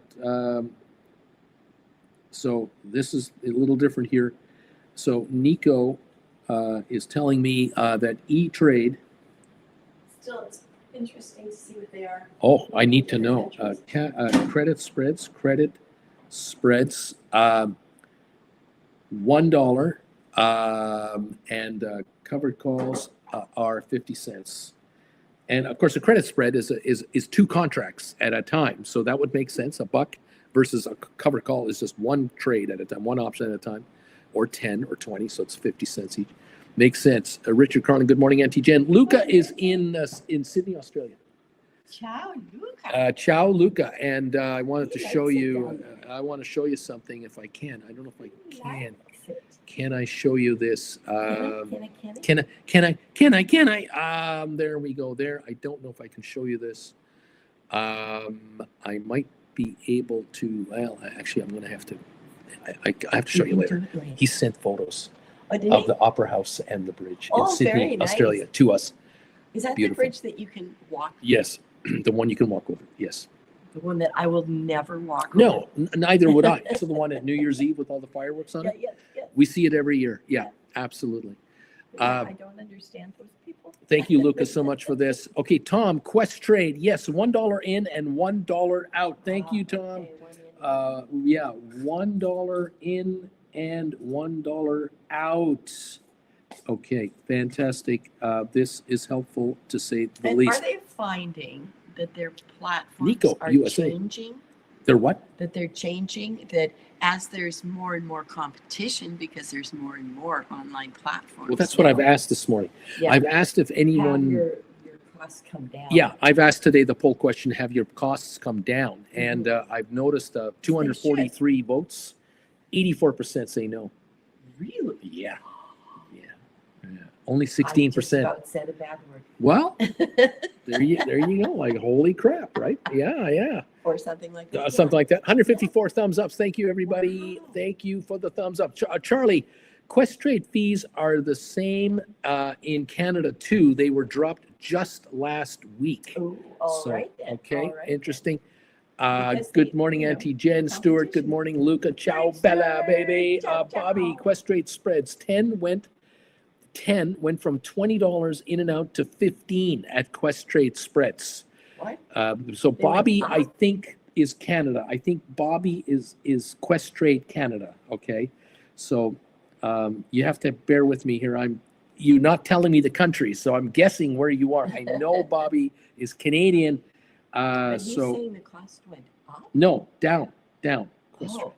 Quest Trade went from 20 to 15. So if you do 10 at a time, was $20, now $15. Oh, okay. But that is $1.50 a contract or 75 cents a contract because if these are credit spreads. I don't know if Bobby's telling me that. I'm guessing here, guys. Double D, what about interest paid on these platforms? Also, would love to know, Right. are you getting interest automatically credited to your accounts on any, all, or part of your cash balances? Would love to know that info too. Right. Tom. I don't think it can compare to an ETF though. Again, we are asking. I'm Because asking you. Yeah. So, people are still buying ETFs. Tom, Quest Trade just changed last week. There was a $10 service charge per trade also. Mhm. So many people complained that they were moving to Wealth Simple. Yes, They see? had to change. And very, Competition. very interesting. The Luca, free market. yes, that's right. Luca says right now that on NVIDIA, I got an Iron Condor 115.20. Hang on, we're at 138 on the stock. I'm at 115.20 and 150.55, $1.40. They I got $1.40 on the spread. They expire next Friday. Nice Wow. going, buddy.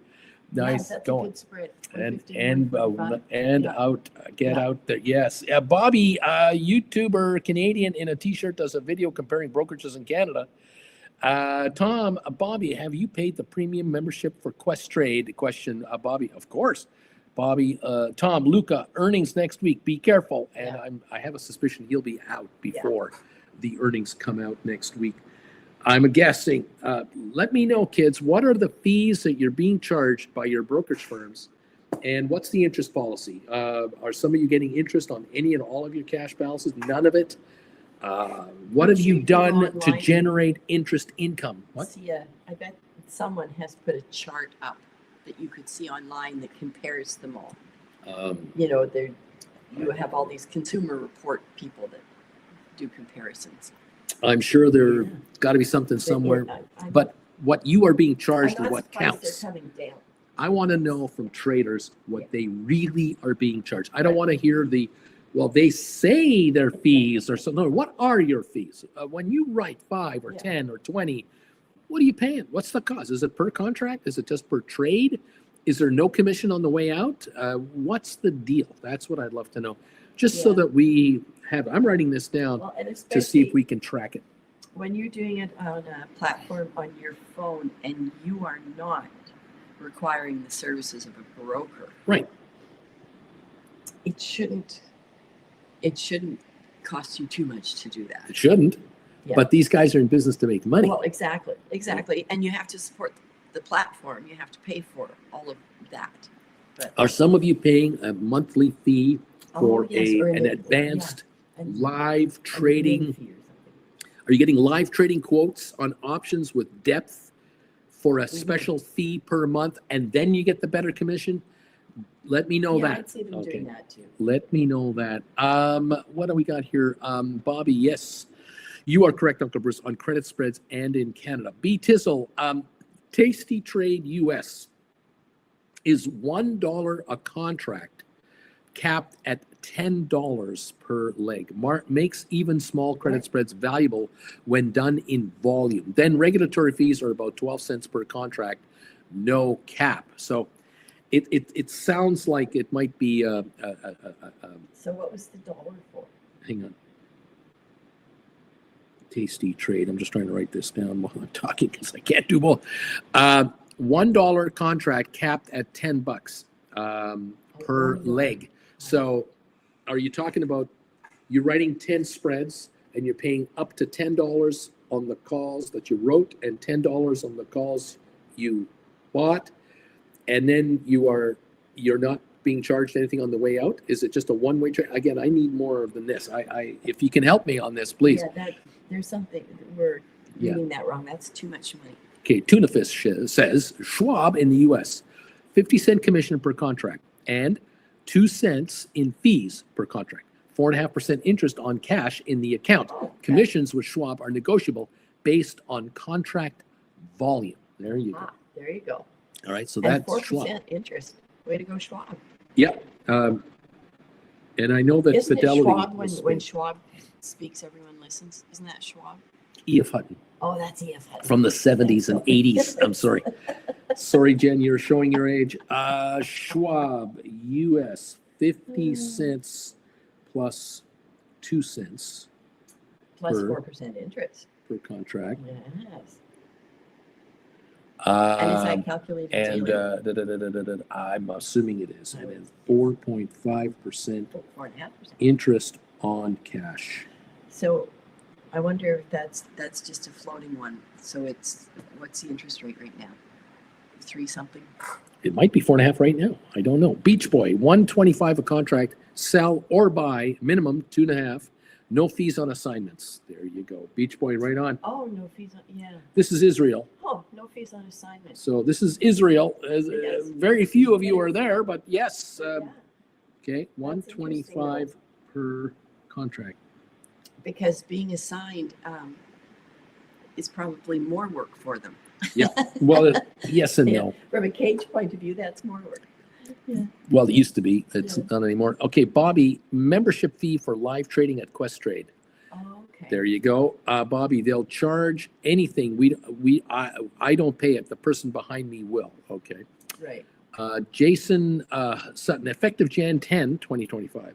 Robinhood will collect a combined 4-cent fee for each option contract traded to cover our costs for those fees. So it's 4 cents on In and Robinhood. out. Right, 4 cents in and out. I don't know.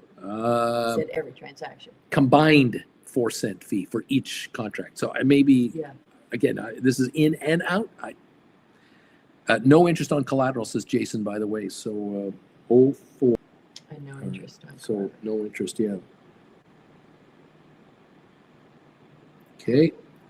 I could use a cola because I forgot to pour myself now. My cup is over there. Oh my, your cup does not run runneth over. I'm dying. And then What's it going to be? bagel. What should it be I don't today? What could it be? Just straight butter? No.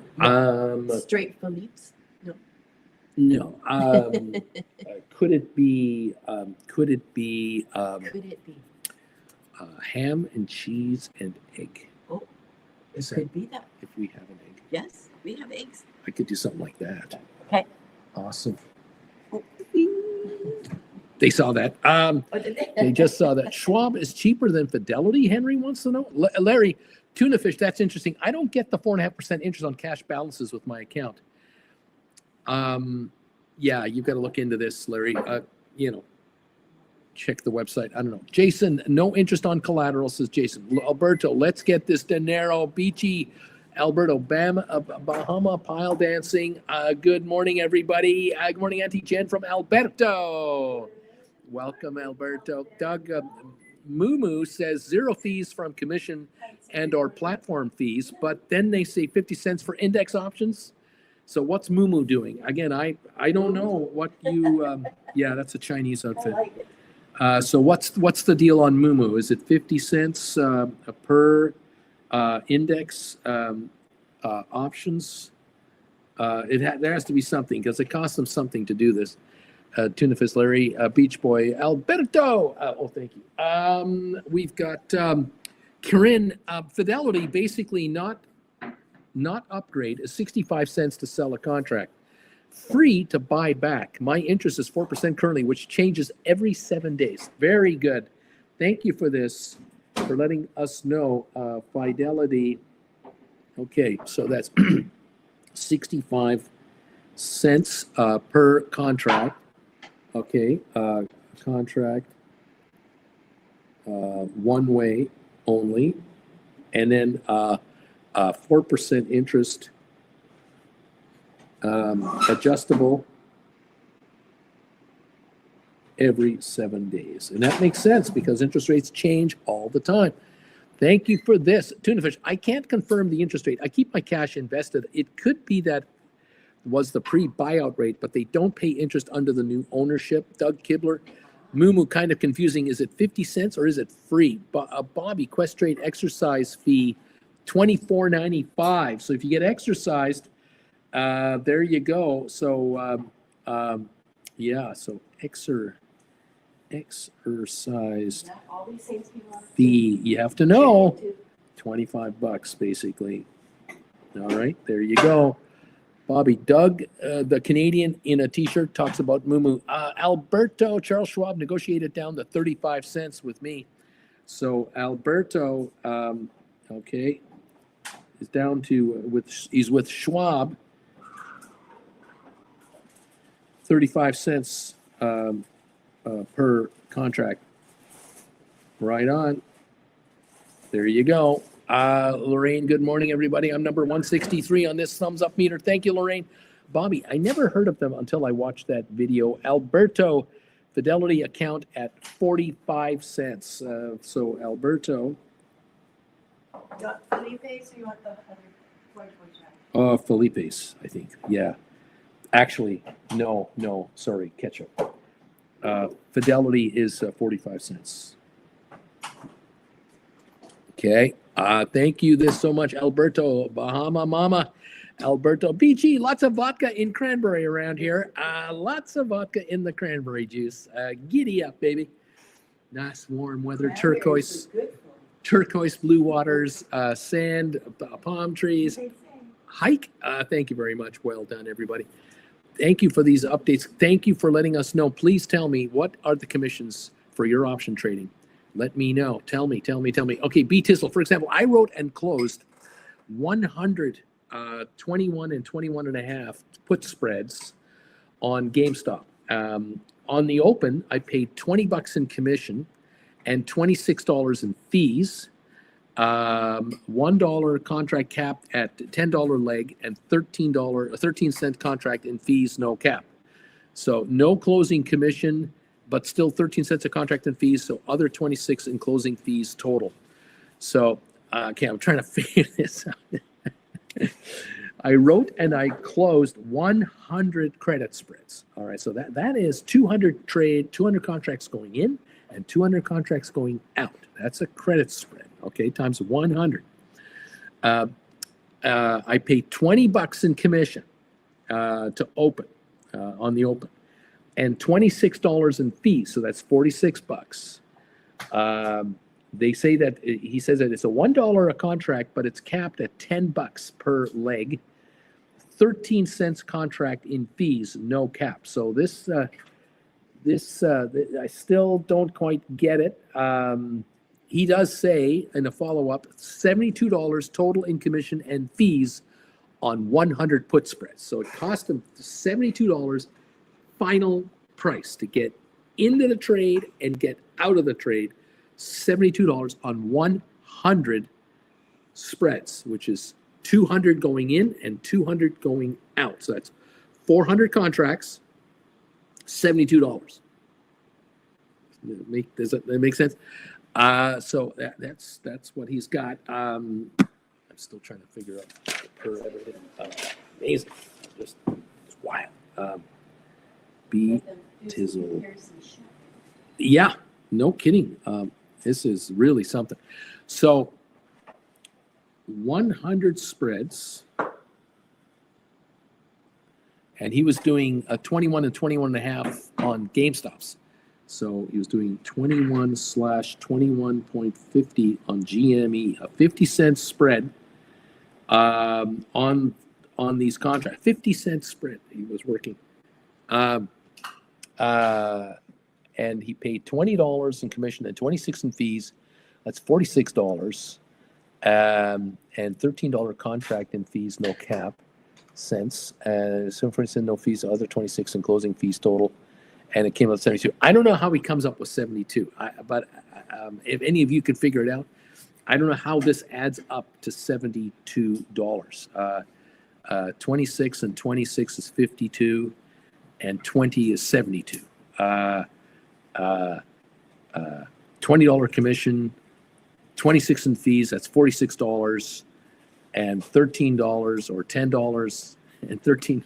I don't know how it does. Somehow it comes out to $72, but that was in and out. So is it 36 in and 36 out? How do we get to that? Well, that would be a $10 fee plus 26.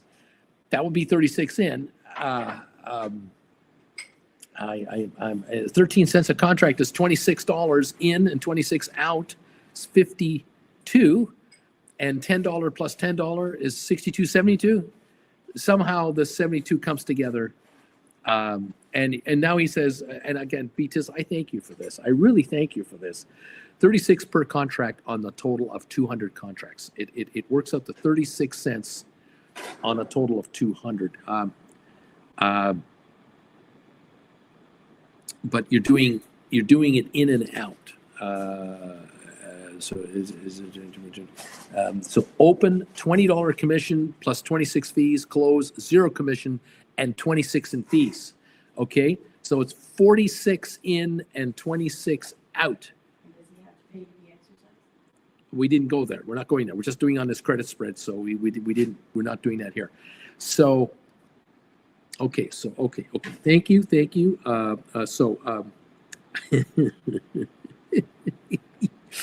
All right. So it's 100 spreads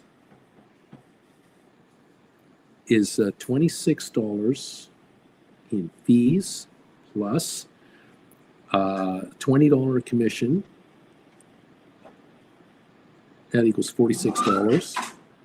That was going in, and then going out $26 in fees. Going out. Total $72 total. And if you're doing 100 spreads, I'm going to assume it's 200 contracts on both sides, because you have a spread is buy one, write one, and the other side, buy one, write one, or buy one, close one. So that's 400 contracts being handled here overall in reality. Really. If you were doing 10 of these, oh God, I don't know how this would work at 10. Obviously, there's minimums and maximums. Oh my God. For 100 spreads, which equals 400 contracts. Okay. Wow. Is it any wonder everything has gotten computerized? The poor broker, the poor stockbroker trying to figure this out. And stockbrokers cannot make a living at $72 a trade. If this is done by hand, has to be done by computer. Isn't that amazing? Wow. I'm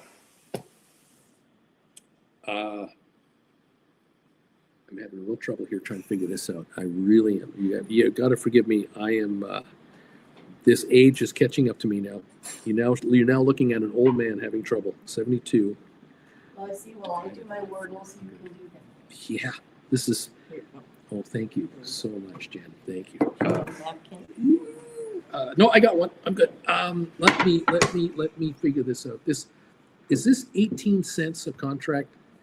I'm just asking myself. I'm not asking you guys. If I take 400 contracts and I divide it into $72, that is 18 cents a contract, right? 18 cents. Now, let's just play a game. Let's play a pretend game. Let's just say this 50-cent credit spread netted B. Tizzle 11 cents per. He brought in $1,100, and he paid $72 in commissions if they went to zero. Okay, so here he is. B. Tizzle, thank you for engaging here. Yeah, 400 total contracts in and out. So actually 18 cents a contract total. Okay, we're on the same page. 18 cents per contract. So if you generated $1,000 in spread to do 100 of these, you paid $72 to make 1,000. So you're doing just fine. That's what I'm trying to. B. Tizzle is not being killed by commissions. You get it? He's not making $150, but it cost him $72 to get it. Do you follow where I'm coming from, people? Again, it depends on the spread we're talking about. If you're talking about if he's talking about a 20% spread, it's a dime on the spread for a 50-cent spread. He makes a dime, which means a $50 spread cost to finance it. He's bringing in $10 per spread. He's bringing in $1,000, and he spends $72 total if he let them die worthless, if that's what he did. Now, if he bought them back, he spent $72, I guess. So if he wrote them for 11 and bought them back at a penny, or he wrote them for 15 and bought them back for 5, he spent $72 to make that dime, which is $1,000 gross. Follow me? $10 times 100 is $1,000. Did he get a $15 spread net? Did he make 1,500 less 72? Did he make 2,000 less? I don't know. It was a question of what the spread was. The reality is that this is a bacon, ham, cheese, toasted sesame seed bagel with ketchup dipped in here to start the ball rolling. Oh, yeah. Okay.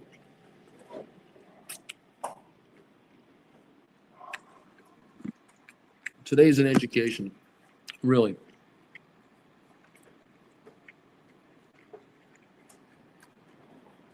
Lorraine says, I pay 55 cents at Schwab.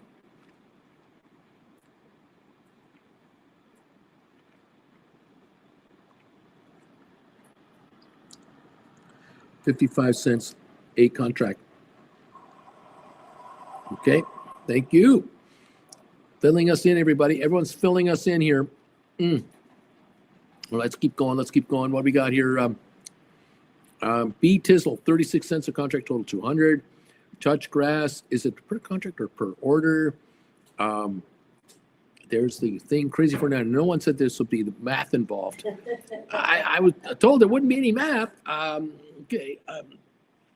Tuna Fish. Larry from Schwab, uninvested cash and money held in the cash sweep vehicle earn 0.05% APY. Absolutely garbage. BTS, oh yeah, foreign total contracts in and out, so actually 18 cents per contract total. Andre De La Torre, Schwab at 50 cents after long negotiations. I got him down to 50.50. See? Andre De La Torre. Minimums. Yeah. You step out of these minimums. Boeing Tiger, MTTR, new recent highs. Matterport, new recent highs. Giddy up, Matterport. Let's go. 533, just up 4 cents or so. I'm going to double check and see if that's accurate. I got to refresh my screen. 539, up a dime now. 530. That 550 is the limit. Can't go more than 550. That's the buyout price. So if you have this stuff, sell it, run away, and move on to something else. Where you're maxed it out. But whatever you want, you guys decide for yourselves how you want to play this. Okay, Larry, Tuna Fish. Yeah, that's what I'm seeing. But you can get 4% via SWGXX. That's the Schwab Government Money Fund. Okay, very good. Bagel, ketchup, says Larry. B Tizzle, that's about it. Not quite a dime, but I made 9 cent net profit before the fees and the commissions. There you go. See, $900 less your fees, $70 odd. I'd pay that all day long. Not bad.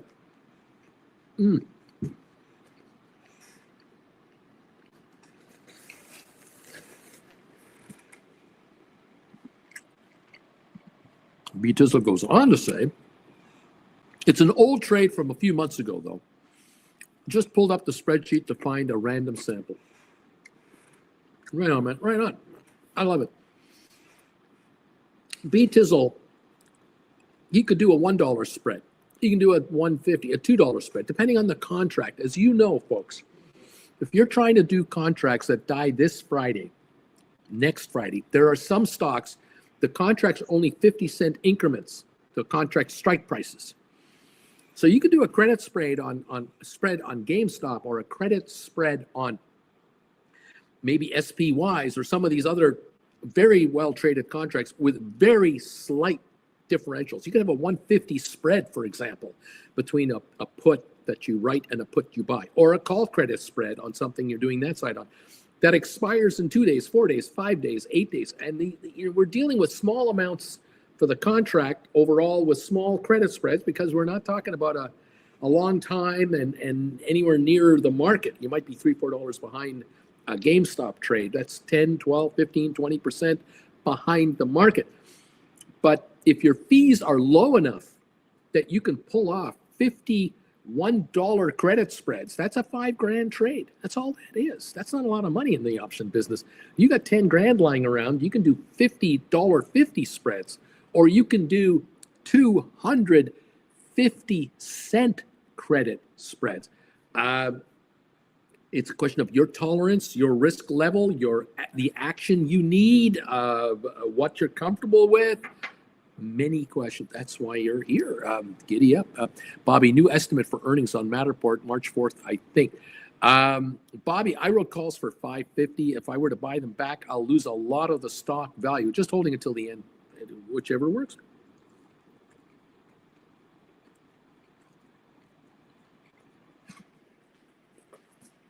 Giddy up, kids.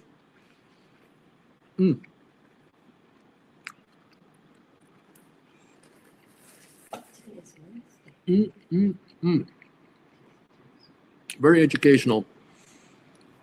What kind of fees you're dealing with to make money in the option market? Compared to what you used to charge. Oh. You had to do well because you paid us a lot. Oh my God! I remember the when we went from a $25 minimum to a $50 minimum. You thought there would be a riot in the office because brokers were saying, "I got clients that can't afford to pay that kind of money," and then we would have our heart-to-heart little session. Bruce, the manager, would have a chat with the brokers who were all worried about the minimums going to $50, and I would say to them, "Guys, if you're buying $2,000 worth of stock for somebody because you think it's going to go to $3,000 in value, you're charging them $60 to get in and $60 to get out. The minimum shouldn't be a problem. You're just telling your clients, don't give me an order under $2,000. This is 1980s, okay? This is not yesterday. This is the 80s. So $2,000 then is $5,000 to $10,000 now. Just, you know. And it's just kind of appalling how long it took us to do the order compared to what it is now. Yeah. I will say though, the moment the desk trader got the order, to the moment you could get a fill, if you had a market order, we were fast. Right. Yes. Because I remember as fast as the telephones could be. Well, I remember calling Toronto from Calgary when I was the desk trader. I'd have a buy order for $10,000 worth of stock. Didn't matter what it was. Trading on the Toronto Stock Exchange, I'd call the desk in Toronto and I would tell whatever his name was, Tom or Ted. I would say, I got an order. I need so many shares of XYZ at the market. And he would say, hang on. Yeah. He'd just hold on. And he'd have his phone to me here. He'd have it on his shoulder. He would then grab his second phone, which is to the floor. Yeah. And he would yell at his trader, his floor runner, buy XYZ at market, so many shares at market. And the guy would, you could hear the trader yelling, and, okay, you're filled at 18 and a half. You're filled at 18 and a half. Okay, bye, click, click, click. Now we fill in the paperwork. The trade was done. So it was done in 30 seconds. From the minute the client gave the broker the green light, I remember being a broker at one brokerage firm where I was 10 feet away from the desk trader. I was sitting on an office desk on the floor, and the desk trader was on a raised platform, like a judge in a courtroom, overlooking the whole trading floor, the brokerage office. And I would get an order to sell or buy stock at market.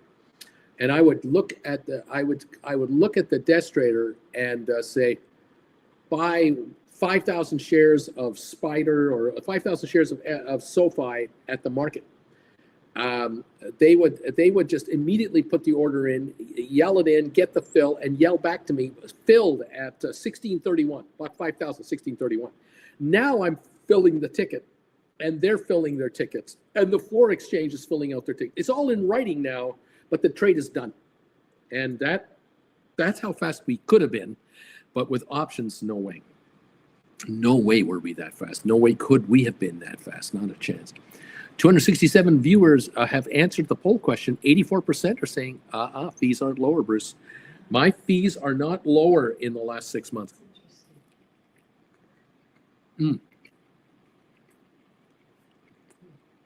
Thank you all for being here.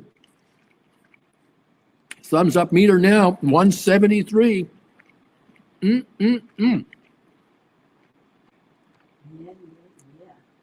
Thank you, everybody.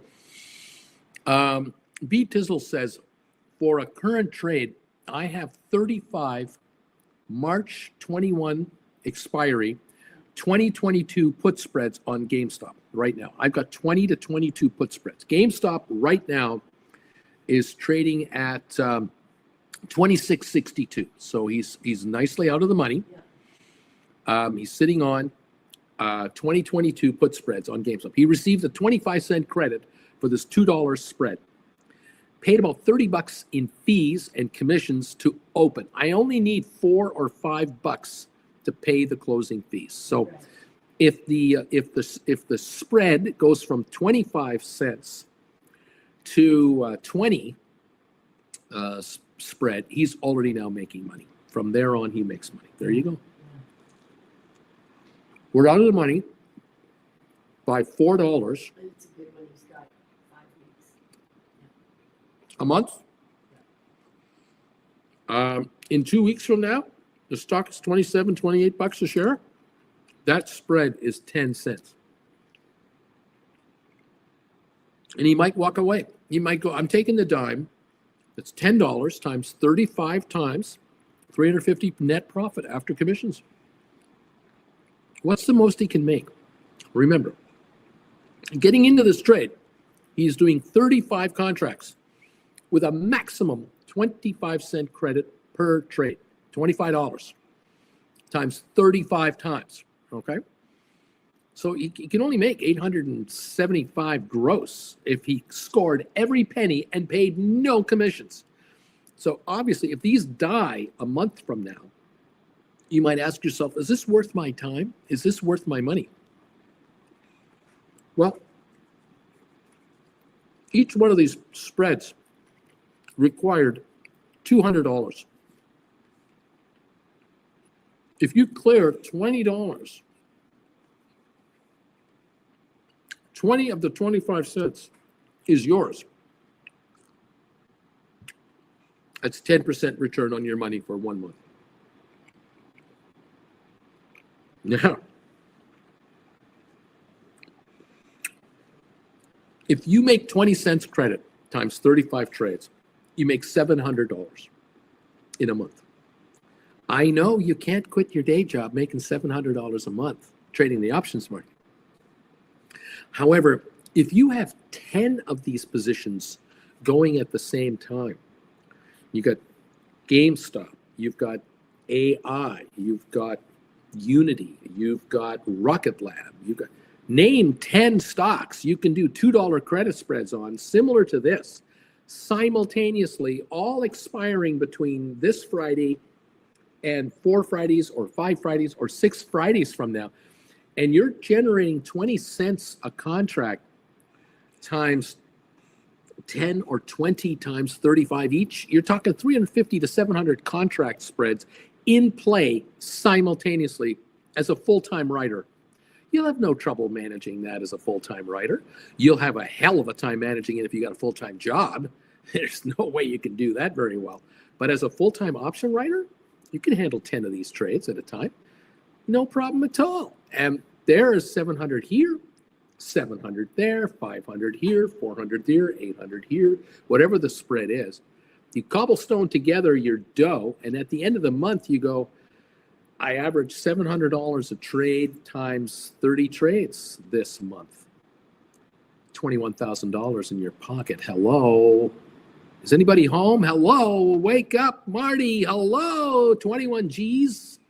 Yeah. Are you managing $1 million? No. It's 35 trades at 200 a trade. It's a $7,000 position. That's all that is. You should be self-employed if you're handling $70,000. $140,000 to do 20 of these at a time? Yeah, you should be. You don't need a full-time job, of course. Beach Boy, I wrote 10. Jan 27 expiry, end phase, cash secured puts at 70s. The stock's at 68.40. And thank you, by the way, for telling me what the stock's at. 68.40. I wrote $70 cash secured puts. I got $20.72 in premium. Who are these stupid gamblers? This is crazy. That is a 30%, almost a 30% cash return on the risk. That's not bad. That is exceptional, huge money. Now, look, if Beach Boy buys them back at $10 each, if Enphase goes to, from $68 to $78 in 3 months from now, goes to $78, $80, and then he buys back these for $10 each. Again, just an example. He clears a 50% profit on this trade, but he clears 15% on his money in the next 2 or 3 months. That's 5% a month for 3 months. Clear 15% in 2 months, 7.5% a month. Is there something wrong with these returns? Not in the option writing business. There's nothing wrong with this. 10 times $1,000 a contract is 10 grand in the next 2 months, 3 months, 5 grand a month, 3,300 a month. Part of your portfolio working like this. Welcome to the party, pal. No wonder he likes this game. B-Tizzle, that comes out to 25 cents a contract, comes out more than the other trade because there's only 25 spreads compared to 100 on the previous. I stopped paying commission after the first 10 contracts of each leg, and there's where volume pays to trade. Bobby, the SMCI spread I started on Friday, the bid is down to under 10 cents, but the ask is staying at 20. Too much shrinkage still in the 20 buyout. You put in stink buys. You put in a stink bid to get out at whatever you want it to be. I don't know what you want. You want 10 cents. You want 11 cents to get out. You want to get out at 9. You want to get out at 6. You put in stink bids, stink offer, stink bid in your system to close the trade out. And some of you have the luxury of saying to your broker, hey, I got a 45-cent credit when I wrote this spread. I want to get out if the spread is 11 cents. I don't care how you do it. I don't care what the one call and the other call is going for, or the put. The combination of an 11-cent closeout is what I want. Here, computer, do it for me. That's AI. You're using AI to do the close for you. You're just telling what the price is. The final price is this much. This is what I will willing to close out this spread at. I'm at 11 cents. Put it together. And if you can do that, you've got the right broker. And that's worth a few extra bucks in commissions because you don't have to sit there watching the machine all the time. Can I get this? Can I get that? Nice going.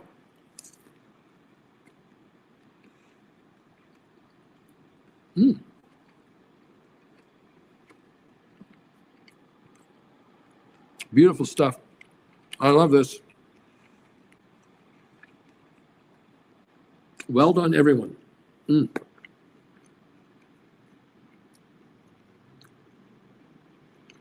Dow's down 143, been negative all morning, but not by a lot. 1/3%. But we're not going higher. We got Sofi at 1638, down 45 cents. We got down to a low today of 1624. We're back to 1638, so we're climbing back a bit. ASTS is up 13. Rocket Lab down 44. GameStop down 30. AI down 45. Great day to write put contracts. SMCI 59.06, up $3.26. High of the day 60.40. Were we not talking about a stock in the 30s just last week or the week before? How many wrote cash secure puts on SMCI and are laughing right now? My goodness. NVIDIA is up 33 cents. Tesla up 906. Palantir down 139. MSTR MicroStrategy up 38 cents. Costco down 124. Coinbase down 276. Matterport at 544. Now up 16 cents. Matterport is closing out at 550. We got SmartRent up 2. ME down a dime. Google up 56. Apple down 47. Broadcom down 274. Microsoft down 89. Intel down 122. Netflix down 330. Meta, Facebook down $18. Took a hit yesterday.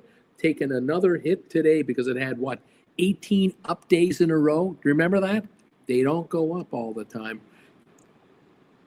Call credit spreads is where you want to be on these stocks. Call credit spreads. Dare the stock to hit new all-time highs next week, the week after. Thank you very much.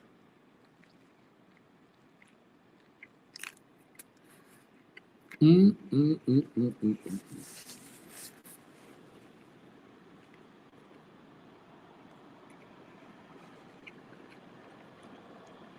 TI Lily up $11. Amazon down 256.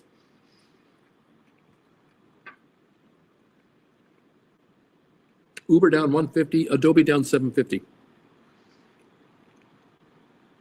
Cisco's up 2. AMD up 70. Unity down 58 cents. Enphase up 249 right now. Moderna up 65 cents. Pfizer up 23. IBM down 245. HPQ is up 15 cents right now. Home Depot down 750. Vanik down 32. Goldman down 622. Boeing is up 71. Target up 74. JP Morgan down 150. Walmart up 7. Disney up 150. American Airlines down 14. DraftKings down 147. And AMC down 14 cents. Rocket Lab down 172.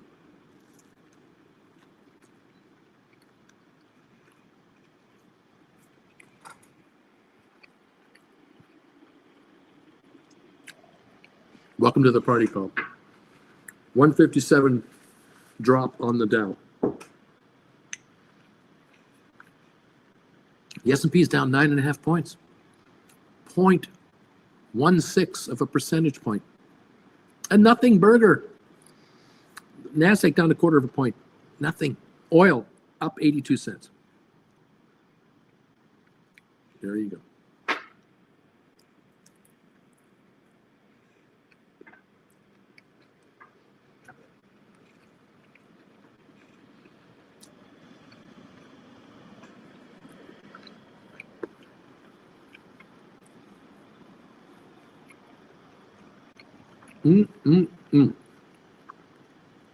Headline just came out a little while ago.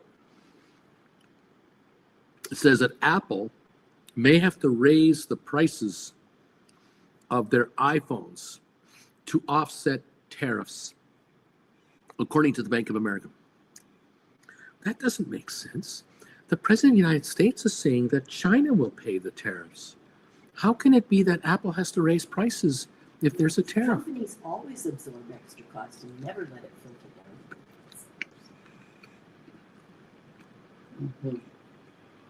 Maybe it's the people that are buying iPhones that are on the radical left. They have to pay more. But the people on the happy right don't. Maybe that's what it is.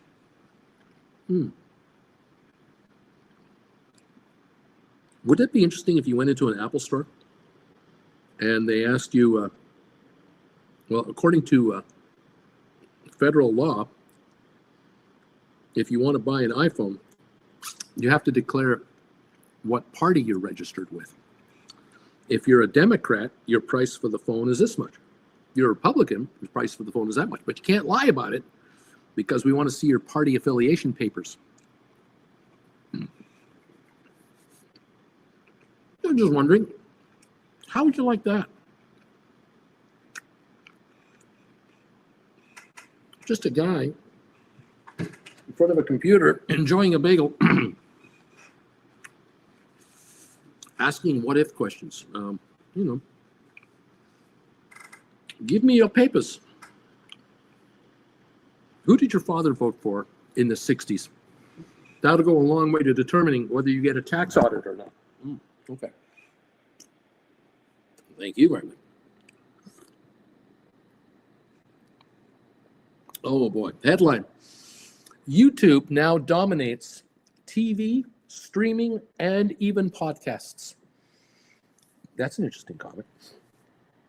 Are most of you watching YouTube more than anything else? What are you watching the most of nowadays? Isn't that something?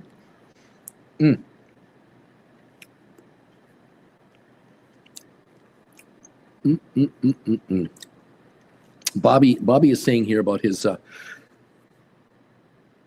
He's talking here about his SMCI spread. I started it on Friday. The bid is down to under 10, but the ask is staying at 20. So he's got to wait that out. My stink bid is set at 3 to exit the spread. This was a roll from NVIDIA to SMCI, so I'm a greedy little piggy right now. Okay. Walter, tough getting to 200 today. Too much rant. You're not getting the 200 thumbs ups today. Bobby, Apple members will freak out. There you go. Oh my goodness. How are we doing on the thumbs up meter? Are we getting close to 200? 177. 177. 23 away from 200. 279 people did answer the poll question today. I thank you for that. 84% say my fees have not been dropped, Uncle Bruce. I'm paying, as much or more than I was paying before. Only 16% of you are telling me that you've been able to get a lower deal, or you've been offered a lower price, or you're finding a lower price on your option writing costs. This is fascinating. I remember, you as an option writer are good news for brokerage firms. Brokerage firms love option writers. They create liquidity. So if you're writing options, they love you, man. You are bringing people in on the other side, the gamblers who want to go long. You're helping them go long. And when you close your position out and then create another position, you are writing contracts again, a whole bunch of them. And there are players on the opposite side of every trade you do. So remember, if you're doing 1,000 contracts a month on credit spreads, cash secured puts, covered calls, poor man covered calls, rolling over your positions, it works out to 1,000 contracts a month. That means 1,000 contracts a month were also transacted by somebody else on the other side of your trade. You, on a yearly basis, are responsible for 24,000 contracts of activity. Don't worry, the firm is making money off of your behalf. Well done, everybody. And those of you who are here full-time, as full-timers, you know for a fact that you do not just write 1,000 contracts in a month. Put or call credit spreads. 1,000 contracts is only 500 actual spreads. There are people here writing 1,000 spreads a week around here at a minimum. And that's 2,000 contracts a week times 4 weeks, 8,000 contracts a month, 100,000 contracts a year. And there's another side to that, 200,000 contracts a year that is being represented here by each of you, many of you here all the time. This is the fastest growing area of the stock market, the equity market, the options business, and you're writers, you're the casinos. You gotta love this. I love this game. I like this game. I really like it. Bobby, cable TV is dead. I use IPTV and have 8,000 plus channels. Nothing worth watching. I just turn on 24/7 series channel, and then I fall asleep. That's me in my audiobooks. Jen and her audiobooks. Jen is reading. Last chapter. She's reading and reading and reading. I'm sitting here in the evenings watching YouTube videos, watching shorts, watching whatever. Yeah, it's true. Not watching much television, honestly. Not watching much. We could not get our TV to work in the living room here using any of these apps. Can't get them to work. We got a non-smart television here, so we're kind of stuck. We have TV, we have cable in our bedroom for our television there. So we saw the Super Bowl and all that. But is there anything worth watching? Really? I mean, really? Yeah. If there's something worth watching, we'll watch it in your bedroom. Right, exactly. Or we watch it on our computer on Netflix or whatever. We do that. Anyway, there's that. Welcome to the world of the present day world. How you doing, everybody? Thank you for being here. Hope I haven't upset too many of you today. I'm just trying to help you figure out what the hell is going on out there. A lot is going on, and I need you to be wary of a lot of activity. However, if you're an option writer as a specialty, you have become an option writer. You do not have to own a single share of any stock whatsoever. And so congratulations, all of you out there who have now become very successful financially because you are writing options as a specialty now. I agree with, I encourage you to keep the good work up. Don't stop now. And thank you again. 100 and how many thumbs ups now? 180. Thank you. 175 are still here, hanging on. 180 thumbs ups are in. Thank you all. 279 votes for the poll question. Thank you for that. Have a great rest of your day. Don't forget, tonight, 7 o'clock Eastern, I'll be live. Prime time live with Uncle Bruce. Let's review how you're doing. And if you are watching this on the rerun and you're going to join me tonight, please let me know tonight, if you can, what your fees are to write options.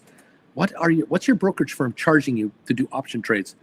For those of you who want to just send me an email, please do that if you'd like in private. You can always send me an email with your costs, what you're being charged to do option writing. Much appreciated if you can help me out. 186 is the dip on the Dow, 9.9 on S&P, and 45 points on NASDAQ. Oil is only up 66 pennies a barrel, so not much happening there at the moment. Thank you again, everyone, for being with us today. Auntie Jen thanks you, and I thank you. We love you guys. Let's see. Flint says, you know what? I just watch YouTube most of the time. Corinne, I watch YouTube 99% of the time. I have Netflix, but I don't watch it very much. You see? See how this goes? Larry, have a good day, everybody. Charlie, thanks, Uncle Bruce. See you all tonight. Have a great day. Always be writing. Neat, neat, neat, neat, neat. Boeing Tiger. Neat, neat, neat. Charlie, neat, neat. Flint, neat, neat, neat. Don't forget the knee emojis. The Knights of Knee must be honored at all times.